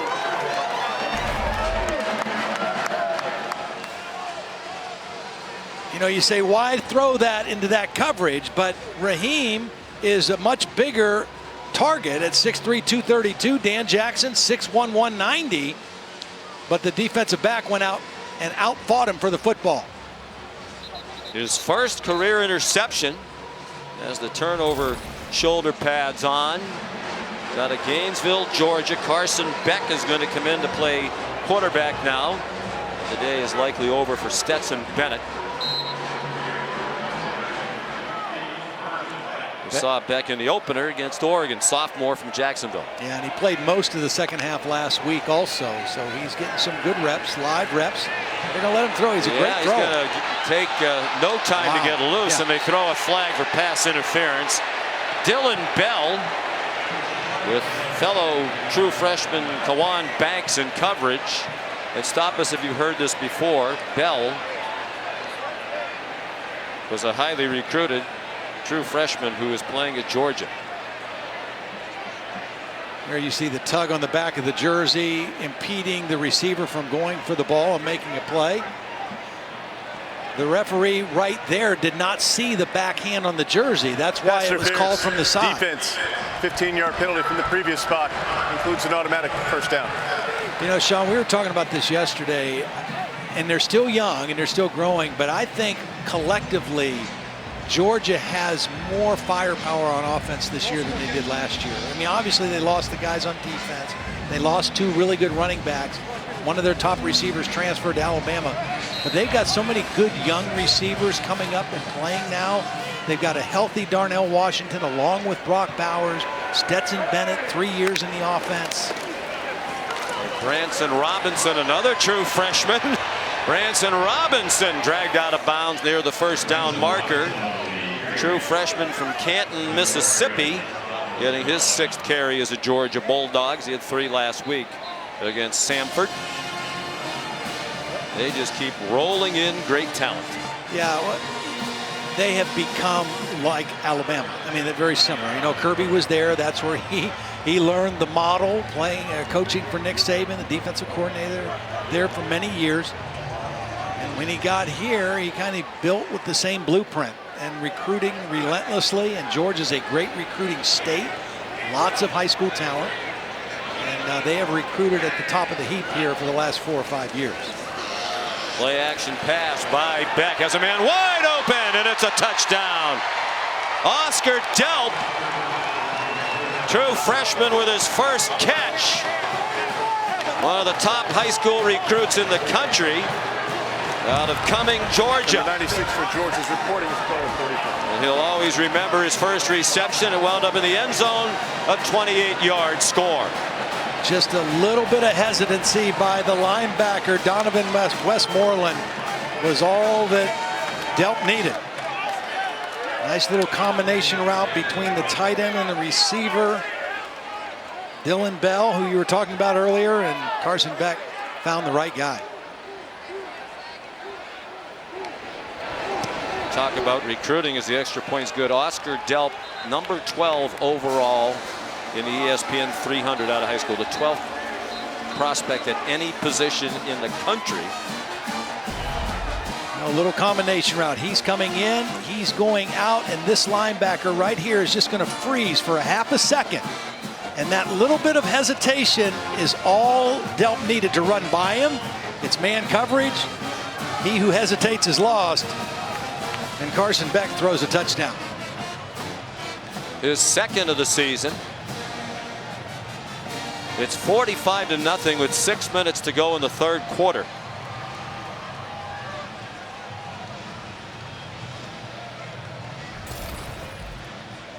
And what a thrill for Delp. I mean, it almost feels like they can score whenever they want to. And because they pretty much have. I mean, all season, right? I mean, now they were not sharp last week against Samford. They had to settle for field goals in the red zone. They were a little sloppy. But in week 1 and in week 3, their offense has looked virtually unstoppable.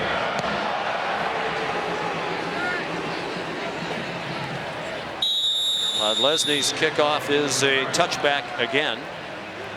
Only tried to return 1. Time for the Aflac trivia question. We want to know who holds the Georgia single game record for most sacks by a defensive back. I know this one. I do too. We'll give a clue. I think every Georgia fan probably is anticipating the answer. He's in the stadium here today. Yeah. Here's another clue. It was in his college debut, I think. Really? I think it was in his first game playing. Now I know you cheated. As a Georgia Bulldog. I know why you were an academic All-American at Penn State. Great preparation for the quiz questions. Rattler's throw caught by Leggett. The answer is Kirby Smart, and you are correct. It was in 1995 right here in Williams-Brice Stadium. His first college game, 3 sacks and a 42-23 Georgia win. And that was before South Carolina was in the SEC. Obviously, they weren't SEC East rivals, but they played against each other a lot.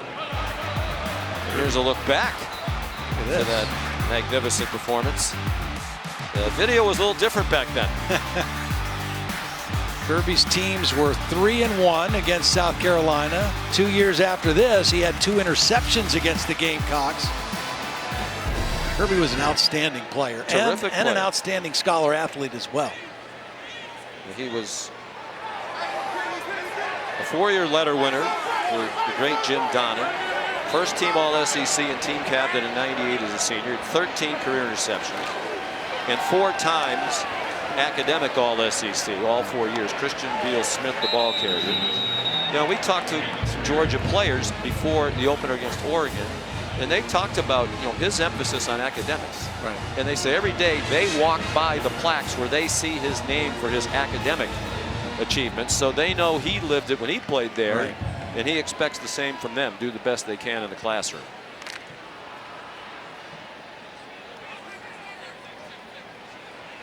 Pretty good defensive backfield when he played. Champ Bailey wasn't bad. Not too bad. And now what a coach. He remains very close to his coach, Jim Donnan, who still lives in Athens. Comes to a lot of practices. Christian Beal Smith stacked up. Kirby's one of 11 head coaches leading the football program at his alma mater. It's a Georgia family. His wife, Mary Beth, was a 2-year starter on the basketball team for UGA. And I was not surprised, Todd, nor were you, that when they ran off at the half with a 24-0 lead and Molly asked him his biggest takeaways of the half, he focused on 2 negatives. Yeah. Well, I think Glenn Schumann, the defensive coordinator, summed it up for us yesterday. They are not going to lower their standard for anything. I mean, it doesn't matter who they're playing, what the opponent, how the game's going. They have a standard that they want to play to that's pretty high. Spencer Rattler takes off. Dives forward. He's about a yard short of the first down at the 44-yard line. It's also a situation where Kirby is starting to churn out assistant coaches. Yeah. You know, it's like you go to Tuscaloosa, as he did. You learn under Nick Saban, then you go off and run your own program. Dan Lanning left last year. I think Todd Monken, if he wants to, will be a head coach next season. To me, if you had to vote for the Broyles Award as the top assistant coach in the country to this point in the year, and it's super early, it would be him. And the play design, I know they have talent everywhere, but the play design has been magnificent. Nate Atkins, the ball carrier. And Kirby doesn't like the spot. They're going to give them the first down.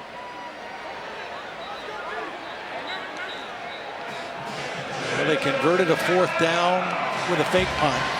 They got stopped on a 4th down that led to a Georgia touchdown. There's another conversion on 4th down, and South Carolina with another opportunity here. Atkins, who was the ball carrier, is a transfer from East Tennessee. He is the son of South Carolina's offensive line coach, Greg Atkins. Too much happy feet, Spencer Rattler. That didn't need to be backpedaling on that one. The pocket was good enough. Just move a little bit, keep your feet settled, make a stronger throw.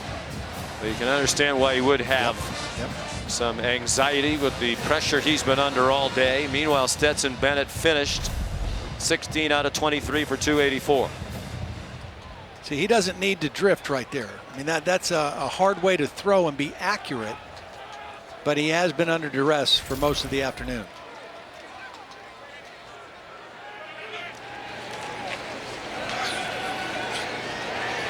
Juju McDowell shoved out of bounds by Smile Munden, but a nice play for the Gamecocks. They're back into Georgia territory at the 48-yard line.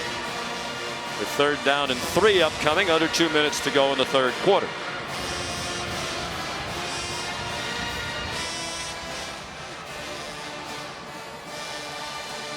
I think you have to try to throw something vertical here. They just have not really tried.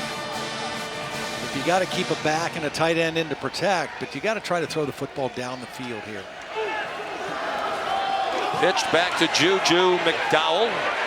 And he's ripped down by M.J. Sherman. Another backup deep down the depth chart. Getting a chance to play, junior from Baltimore.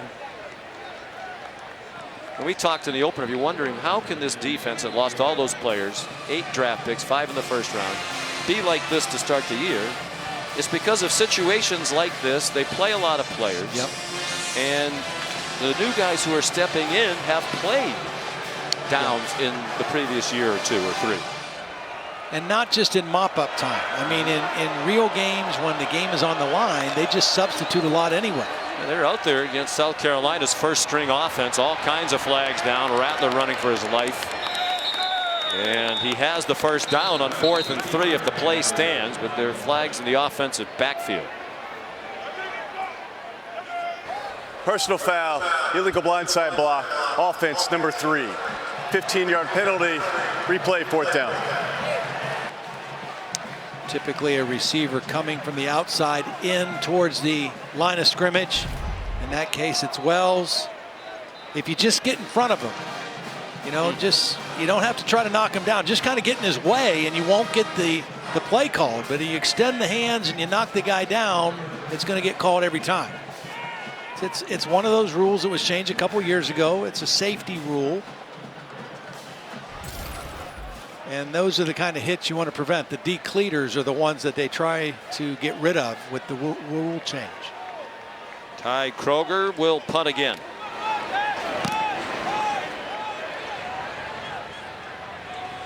And it bounces down inside the 10-yard line. A low driving kick that's pretty effective. He's a good punter. 54 yards on that one. Our SEC lineup of games continues tonight. Mississippi State at LSU. That's at 6. And then at 9, number 13, Miami. Big test for Mario Cristobal and that new staff. And we'll see how Texas A&M responds after getting upset at home by Appalachian State. I'm excited to watch Tyler Van Dyke play, the quarterback from Miami. He's one of the top guys that I think coming back this year played really well last year for Miami. Now the new coaching staff, new regime, and they had a quarterback to build around, and kind of reminiscent of some of the older days when Miami had those great quarterbacks rolling through the U. Branson Robinson stopped and taken back by Nick Eamon-Wari. And we're down to the final half minute of the 3rd quarter.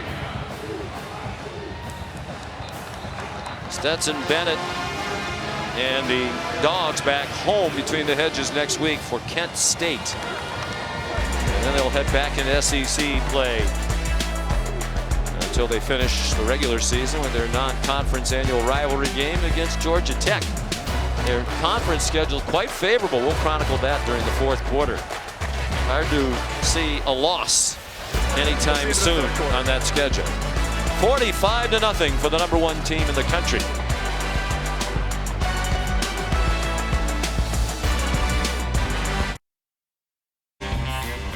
This is the SEC on ESPN.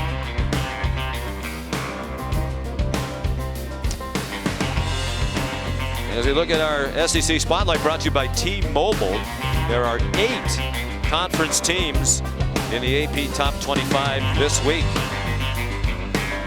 South Carolina playing a top 10 team for the 2nd week in a row. They played at Arkansas last week. They're getting annihilated here by Georgia. It might be the most lopsided final score in series history if it stays this way. Carson Beck showing he can run as well. And he gallops out near the 40-yard line. O'Donnell Fortune made the tackle.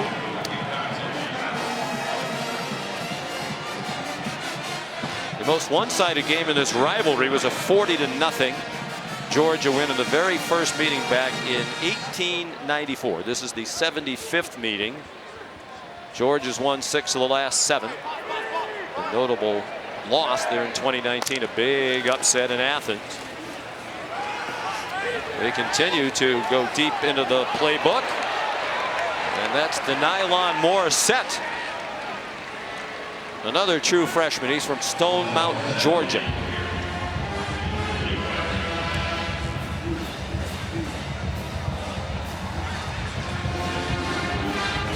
And they're going in a hurry. Branson Robinson for the first down. Tackled by Zach Pickens, who's still in there. Nose tackle for South Carolina, thought about turning pro at the end of last year. He came back for his senior year. Said in part because he wanted to earn a degree. Matter of fact, his mom insisted on it. Working in sport management. And he has an interesting internship right now. Yeah. 3 or 4 days during the week, he goes down the street to Blythewood to help coach their football team. South Carolina practices in the morning, so he gets over there in the afternoon with the high school team when he can. Catch in the flat, made by Oscar Delp. Eamon Warry made the tackle. I mean, Georgia's team out there right now looks like the Under Armour All-American game from last year. Highly recruited freshmen all over the field.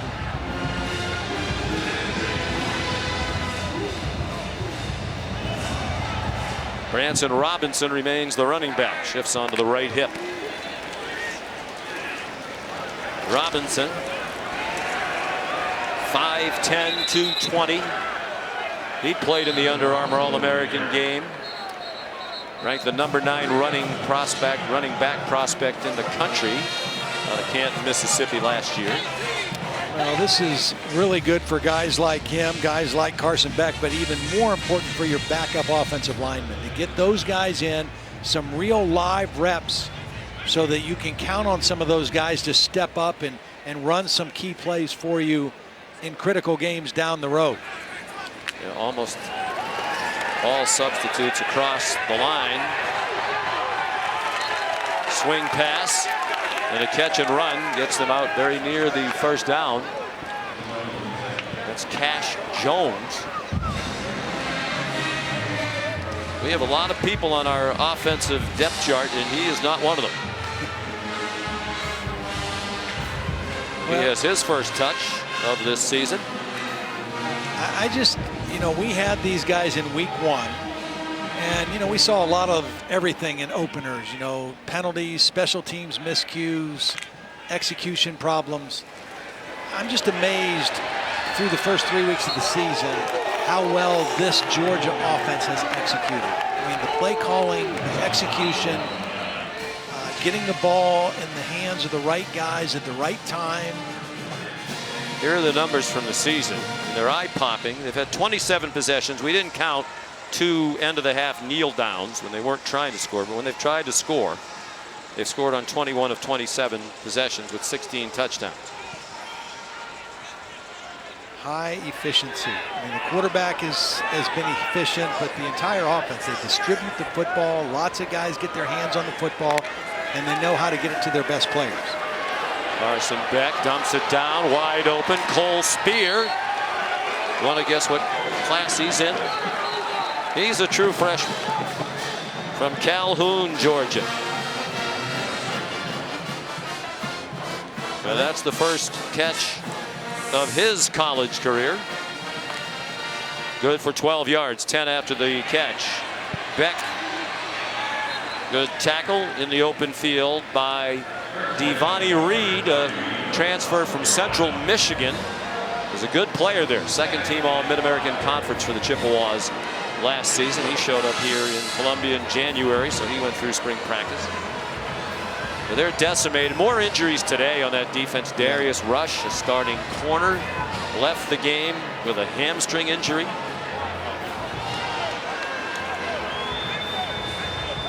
I think that's going to be the question going forward for South Carolina. Will they have enough capable, healthy bodies to be competitive in the Southeastern Conference? They have 12 guys in the field right now. That's one way to do it. South Carolina has called their first time out of the half.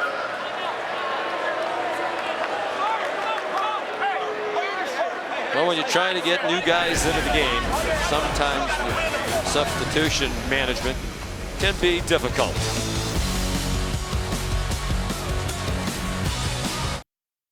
South Carolina defensive coordinator Clayton White knew he had his hands full today with this Georgia team. We visited him with yesterday. He said earlier this week, one night, he kept waking up in the middle of the night. He texted himself. He'd wake up and think about, well, we need to do this, we need to do that. He texted himself 11 times between 3:30 and 5 in the morning. Not surprisingly, at one point, his wife asked, who are you texting at this hour of the night? And he texted myself. is his answer. A good coach. It hasn't been a great day, obviously, but they're playing a juggernaut right now. Georgia gets quickly over the ball out of the timeout. It got pitched forward to Cash Jones, and he's down at the 3-yard line. Molly? Well, thinking about stopping Stetson Bennett in this Georgia offense kept him up all night, and he has a sleep number bed, and he sent me his stats. On Sunday night when he was first thinking about Georgia, his sleep score was 54, an optimal score is 91. He spent almost 2 hours of restless sleep. And then later in the week, his sleep slowly started to improve. Tuesday night, a 61, and then he said his best night of sleep this entire week was last night. The haze in the barn, he was in the group hotel, and he said he only woke up and texted himself once last night. There'll be a lot of sleepless nights for coaches getting ready to face the Georgia Bulldogs. Clayton White did such a great job here, big part of their success last year. 2 years ago, when they were 2-8 before this staff arrived, they gave up 36 points per game. Last year, it was down to 24, 12-point per game improvement. They went from 105th in the country in scoring defense before they got here to 46th last year. He's a very highly regarded coach. And one of the things they did really well last year was they took the ball away. They had 24 takeaways, 15 interceptions. Torian Gray is their defensive back coach, was a great player and coach at Virginia Tech. And they've only had 1 takeaway so far this year in 3 games. So that'll have to change. Yep. Devontae Reed, another injured starter in the secondary for Carolina. Back line of the end zone. And I think the ball came out to Nylon Morissette. Immediately one of my favorite names in college football. That was a perfect throw by Carson Beck. I mean, he throws it to the back of the end zone. Either your guy gets it or nobody. 2 hands on the ball, just isn't able to bring it in. That's perfect placement of the football. Clayton says, finally, keep him out of the end zone. We got the stop. Podlesny might be leg weary, so they're going to give Jared Zirkle, the backup kicker, a shot at it. Redshirt sophomore, Kerrville, Texas. 21-yard try. And is there anything that doesn't work for the Georgia Bulldogs these days? 48-0. Just under 9 minutes to go here at rapidly emptying Williams-Brice Stadium. ESPN College Football is presented by Marathon. Get the most out of your drive. Big day for Brock Bowers. This the long touchdown, 78 yards, his 3rd touchdown of the day. Todd Monken called the play and worked to perfection. He knows how fortunate he is to have the tight end group that he has. 3 touchdowns. He also had 3 in a game last year against Vanderbilt. 6 games of multiple touchdowns from scrimmage since the start of last season is 2 more than any other tight end in the country. Since the beginning of last year when he broke in as a freshman, wound up being the Freshman Player of the Year by the Football Writers Association of America at any position. Was the Freshman of the Year on offense in the SEC. Jared Zirkle kick touchbacks as well. Let's take a look at today's road test. Brought to you by Goodyear. We mentioned the schedule. They move back into conference in 2 weeks at Missouri. Big favorite to win that. Also at home against Auburn. That number seems high. Vanderbilt almost a lock. They have Florida between the hedges and Tennessee. That's a good team. At Mississippi State, looking at the FPI, it looks like their toughest test right now. That obviously that can change. But no Alabama, no Arkansas, no Ole Miss, no Texas A&M, no LSU. They better not look past the Kent State Golden Flashes, though, next week. Luke Doty is in at quarterback. He dumped it off for Marion Brown, who then delivered a little stiff arm at the end of the play to Dan Jackson. Do you think they're, I mean, obviously, I just 70% plus to win every one of those games. Yeah, I say that about Kent. I have a nephew that is a backup tight end for the Flashes. Well, go ahead. Forward to his trip. What's his name? Hayden Junker, the junk man. He'll be making that trip down to Athens next week. But yeah, I mean, you look at the way they're playing right now, the depth they have, the talent, and that schedule. I mean, I don't see a loss. I mean, obviously, the game with Florida every year in Jacksonville is a challenge. And I think the road game at Kentucky, I think Kentucky is a pretty good football team. They're well coached by Mark Stoops. They'll get their running back, Rodriguez, back in October. But they're still they're just head and shoulders above everybody right now on that side of the league. Tennessee, we saw them last week. They're better, right? They've got weapons.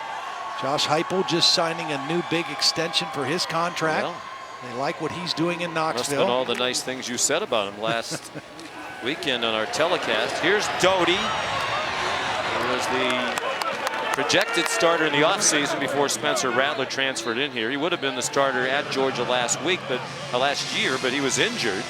That's when they had to dress Zeb Nolan, the graduate assistant coach, who we can report has returned to coaching this year now with the South Carolina offensive staff. Luke Doty, a junior from Myrtle Beach.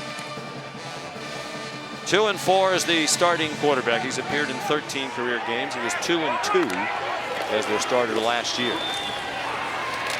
It'll be 4 different starting quarterbacks with whom they won a game, which is a remarkable note. No doubt. He's more of a dual threat guy, you know, and then he had that foot injury last year, which really curtailed his season. But he's a good runner as well, as we've already seen on this possession. And I believe I said they have Florida between the hedges. Of course, they're playing Jacksonville. Right, Jacksonville. We've done that game before, the cocktail party. I don't know if we're allowed to call that still, but we just did, so there you go. Juju McDowell got spun around. He's inside the 30. Guess the only mystery left is, will South Carolina score the first touchdown given up by Georgia's defense this year? They scored the first touchdown against the defense last year. I think the center snapped it before everybody else was ready. It's Eric Douglas, the starting center, still in there. They caught Doty by surprise. And now they're going to chat about it. Caught everybody by surprise.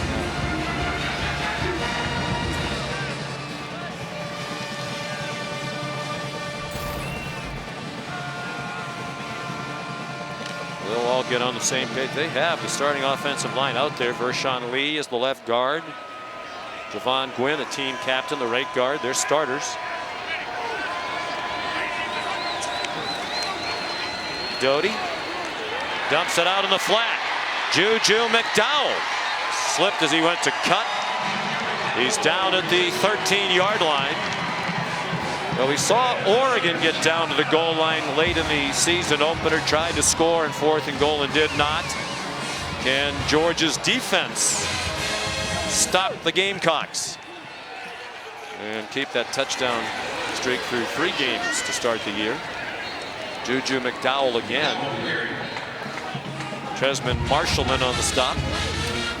Well, they led the nation in scoring defense a year ago at 10.1 points a game. And if you think about it, they gave up the majority of the points they gave up all year in that loss to Alabama in the SEC championship game. Still averaged 10.1, right? Yeah, they were giving up only 6.9 points per game after the regular season.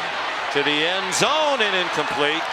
Well defended by Dalen Everett. And when we talked to Glenn Schumann and we asked him about scoring defense, and he said, you know, our standard has never changed. When he said when he went to Alabama, 2008, Kirby was there, Nick Saban, their plan was 13 points per game. And they have not changed that, even though the game has changed and you got to score more and offenses are more explosive. But he says, we're not going to lower our standard. We're still thinking 13 points a game is our mark. That's Glenn Schumann there, 32 years old, Alabama grad. Both his parents were coaches. His dad was a football coach when he was growing up. Doty fires over the middle and it's intercepted. Tresman Marshall after Ryan Davis put the heat on Luke Doty. Though they still have not given up a touchdown this season.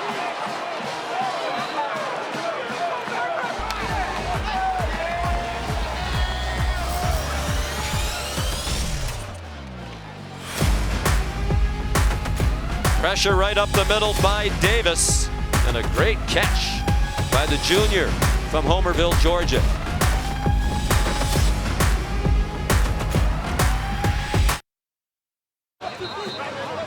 Tonight from the Apex in Las Vegas, it's UFC Fight Night with the bantamweight main event.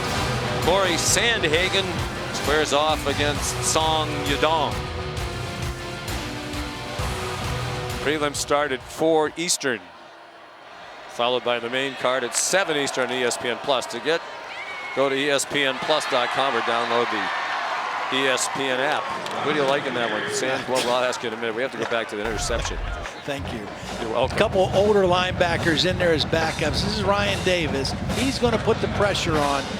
Tresman Marshall is going to kind of drift in here and kind of a hold defender. Read the eyes of the quarterback and get the interception. That was the hardest hit position for Georgia by the draft and graduation, the inside linebacker position. Smile Munden and Jamin Dumas-Johnson, the starters. Backups now, Tresman Marshall and Ryan Davis, combined for a great play there. They have their third quarterback in, Brock Vandegrift, redshirt freshman. Bogart, Georgia. Here's the great Matt Berry. McDonough, I've been sitting on this cut-in specifically for you. So after Rondé Gadsden put Syracuse up after the 2-point conversion and a touchdown, the Cuse defense does this. Pick 6, now up 25-15 midway through the fourth. Just put them in the college football playoff right now. Big year for Dino Babers. They needed to have a good season. It looks like they might. Vandegrift's pass is batted down in the middle of the defensive line by T.J. Sanders, a redshirt freshman. So who do you like tonight in the UFC Fight Night from the Apex? 4 Eastern time, the prelims start. ESPN Plus, Corey Sandhagen or Song Yadong? Corey. Don't just Corey. Whatever. Sandhagen.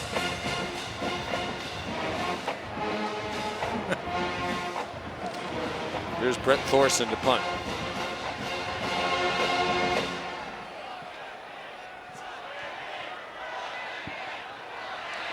Here's Brett Thorson to punt. Wow.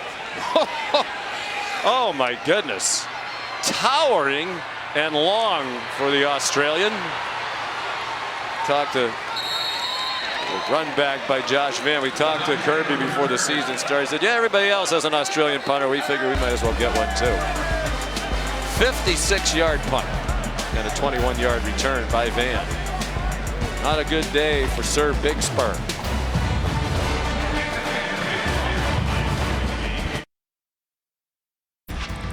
Here's a look at today's college football rankings brought to you by Allstate. Georgia #1 coming in. You think they've done enough today, Todd? To stay #1? I think so. Alabama has UL Monroe on the SEC Network coming up in less than an hour. Complete domination by the defending national champs here today. On first down, Luke Doty keeps, runs for almost 10. They have Dante Miller in at running back now. He is a transfer from Columbia. So he went from Columbia University to Columbia, South Carolina. Terrific player for the Lions. He's a walk-on graduate transfer known as Little Turbo. For his explosive speed, rushed for 1,281 career yards at Columbia, 9th in the history of their program. And he'll get the carry. His 3rd as a Gamecock.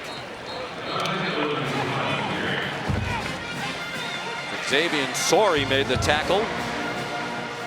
And we're down under 2.5 minutes to go. What is the prognosis think for South Carolina going forward? Well, they've got to get some guys back. Now, health-wise, obviously 2 of the guys they lost last week were ACL injuries. They're done for the year, but they can get some other guys back.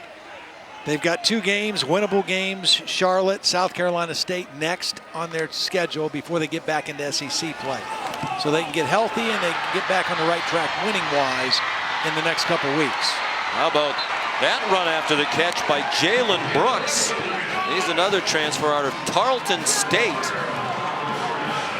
He's talented. I'm telling you, they've got some talented wideouts. They didn't make a big difference at all today, but down the stretch, they've got some guys who can make plays. Trying to score the first touchdown against Georgia this year. DeCarrion Joyner got walloped. by David Daniel Sisavon, the sophomore.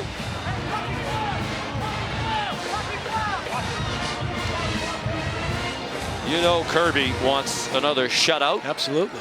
Back-to-back, they blanked Samford last week 33-0. So do the starters. You know, they don't want their backups in the game giving up a touchdown now either. Well, the Gamecocks were down here last time. Trezman Marshall had an interception, the first of his college career in his 24th career game. See if they bring pressure similar to what they did the last third down play. Remember the last third down play? It was Ryan Davis who brought inside pressure, and Marshall drifted back to the middle of the formation and got the pick. Those two guys are back in the game together again as inside linebackers, 0 and 15.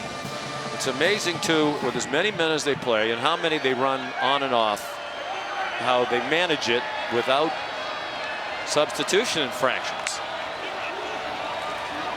Doty given a clean pocket, has a man open, and it is caught in the corner of the end zone.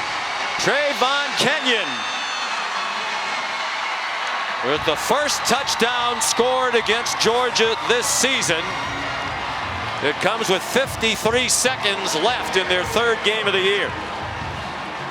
David Daniel Sisavon is the one that got caught up in the coverage on that one. He got mixed up, and we've not seen any receivers for South Carolina running wide open until that play. Mitch Jeter adds the extra point. He's a new kicker after 5 years from Parker White. Right of your screen, little combination. Sisavon just got hung up with the little cross route, separation, and a nice job by Luke Doty finding Kenyon for the touchdown. Read the coverage, found the open man, and Georgia for the first time this season gives up a touchdown. And last year in the game between these two, it was also in week 3. South Carolina scored the first touchdown against Kirby Smart's defense, always teaching, in the fourth quarter of that one-sided game. They had given up a touchdown, a touchdown not allowed by the defense earlier in the season, so it wasn't the first touchdown given up by Georgia as a team, but it was the first given up by the defense. This is the first given up at all by the Bulldogs, who've outscored their opponents now 130-10. Yeah, I think last year was a pass from Luke Doty to Josh Vann, 36 yards. It was the touchdown, right? Josh Vann scored it. You are correct. Battling all the way to the end, Mr. Blackledge.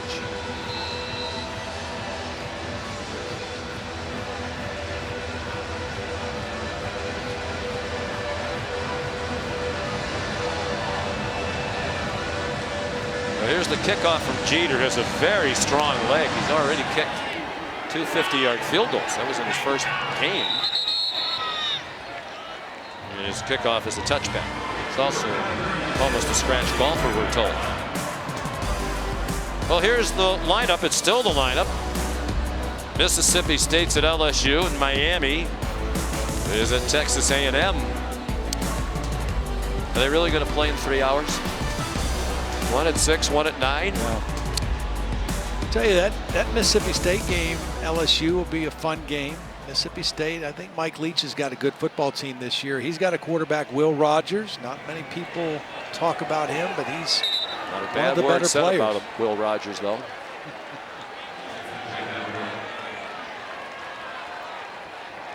They're taking a knee now. Well, this will be the most lopsided final score in the 75 meetings between these two border rivals. And how about that number for Stetson Bennett, the first FBS player to open the season with 3 games in a row with at least 250 passing yards and a rushing touchdown. He is vaulting up the Heisman Trophy conversation. Veteran leader of this team. He'll be 25 next month. Kirby Smart, Shane Beamer. Shane spent 2 years in Athens on Kirby's staff. Another very impressive performance just about all the way around. Let's see if we can find some positives, Molly. Coach, dominant in your first SEC road test. What impressed you most today? Well, I thought the way we came out meant a lot to the players. Great atmosphere. We talked about all week playing the guys within the lines, not the guys outside the lines. I thought we started fast. Your backups were in, but your defense finally gave up a touchdown. How much did that upset your starters?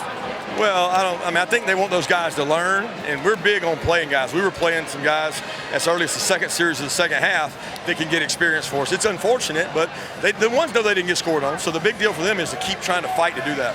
Your players have said the expectation is to give up 0 points. What does that say about the standard here at Georgia? That standard was created by a group last year, the group a couple years ago. When you have a great standard, guys want to play to it, and you have an expectation. Our guys work really hard during the week. I'm really proud of how they prepare offense, defense, and special teams. You said this team hasn't been tested yet coming into today. How do you continue to improve despite being faced with a lot of adversity so far? You practice really, really hard, and you find out who's willing to do that, and you don't listen to what other people say about you. All right, congratulations on the win, Coach. Thank you. Sean. They are rolling. Looking very much like the best team in the country.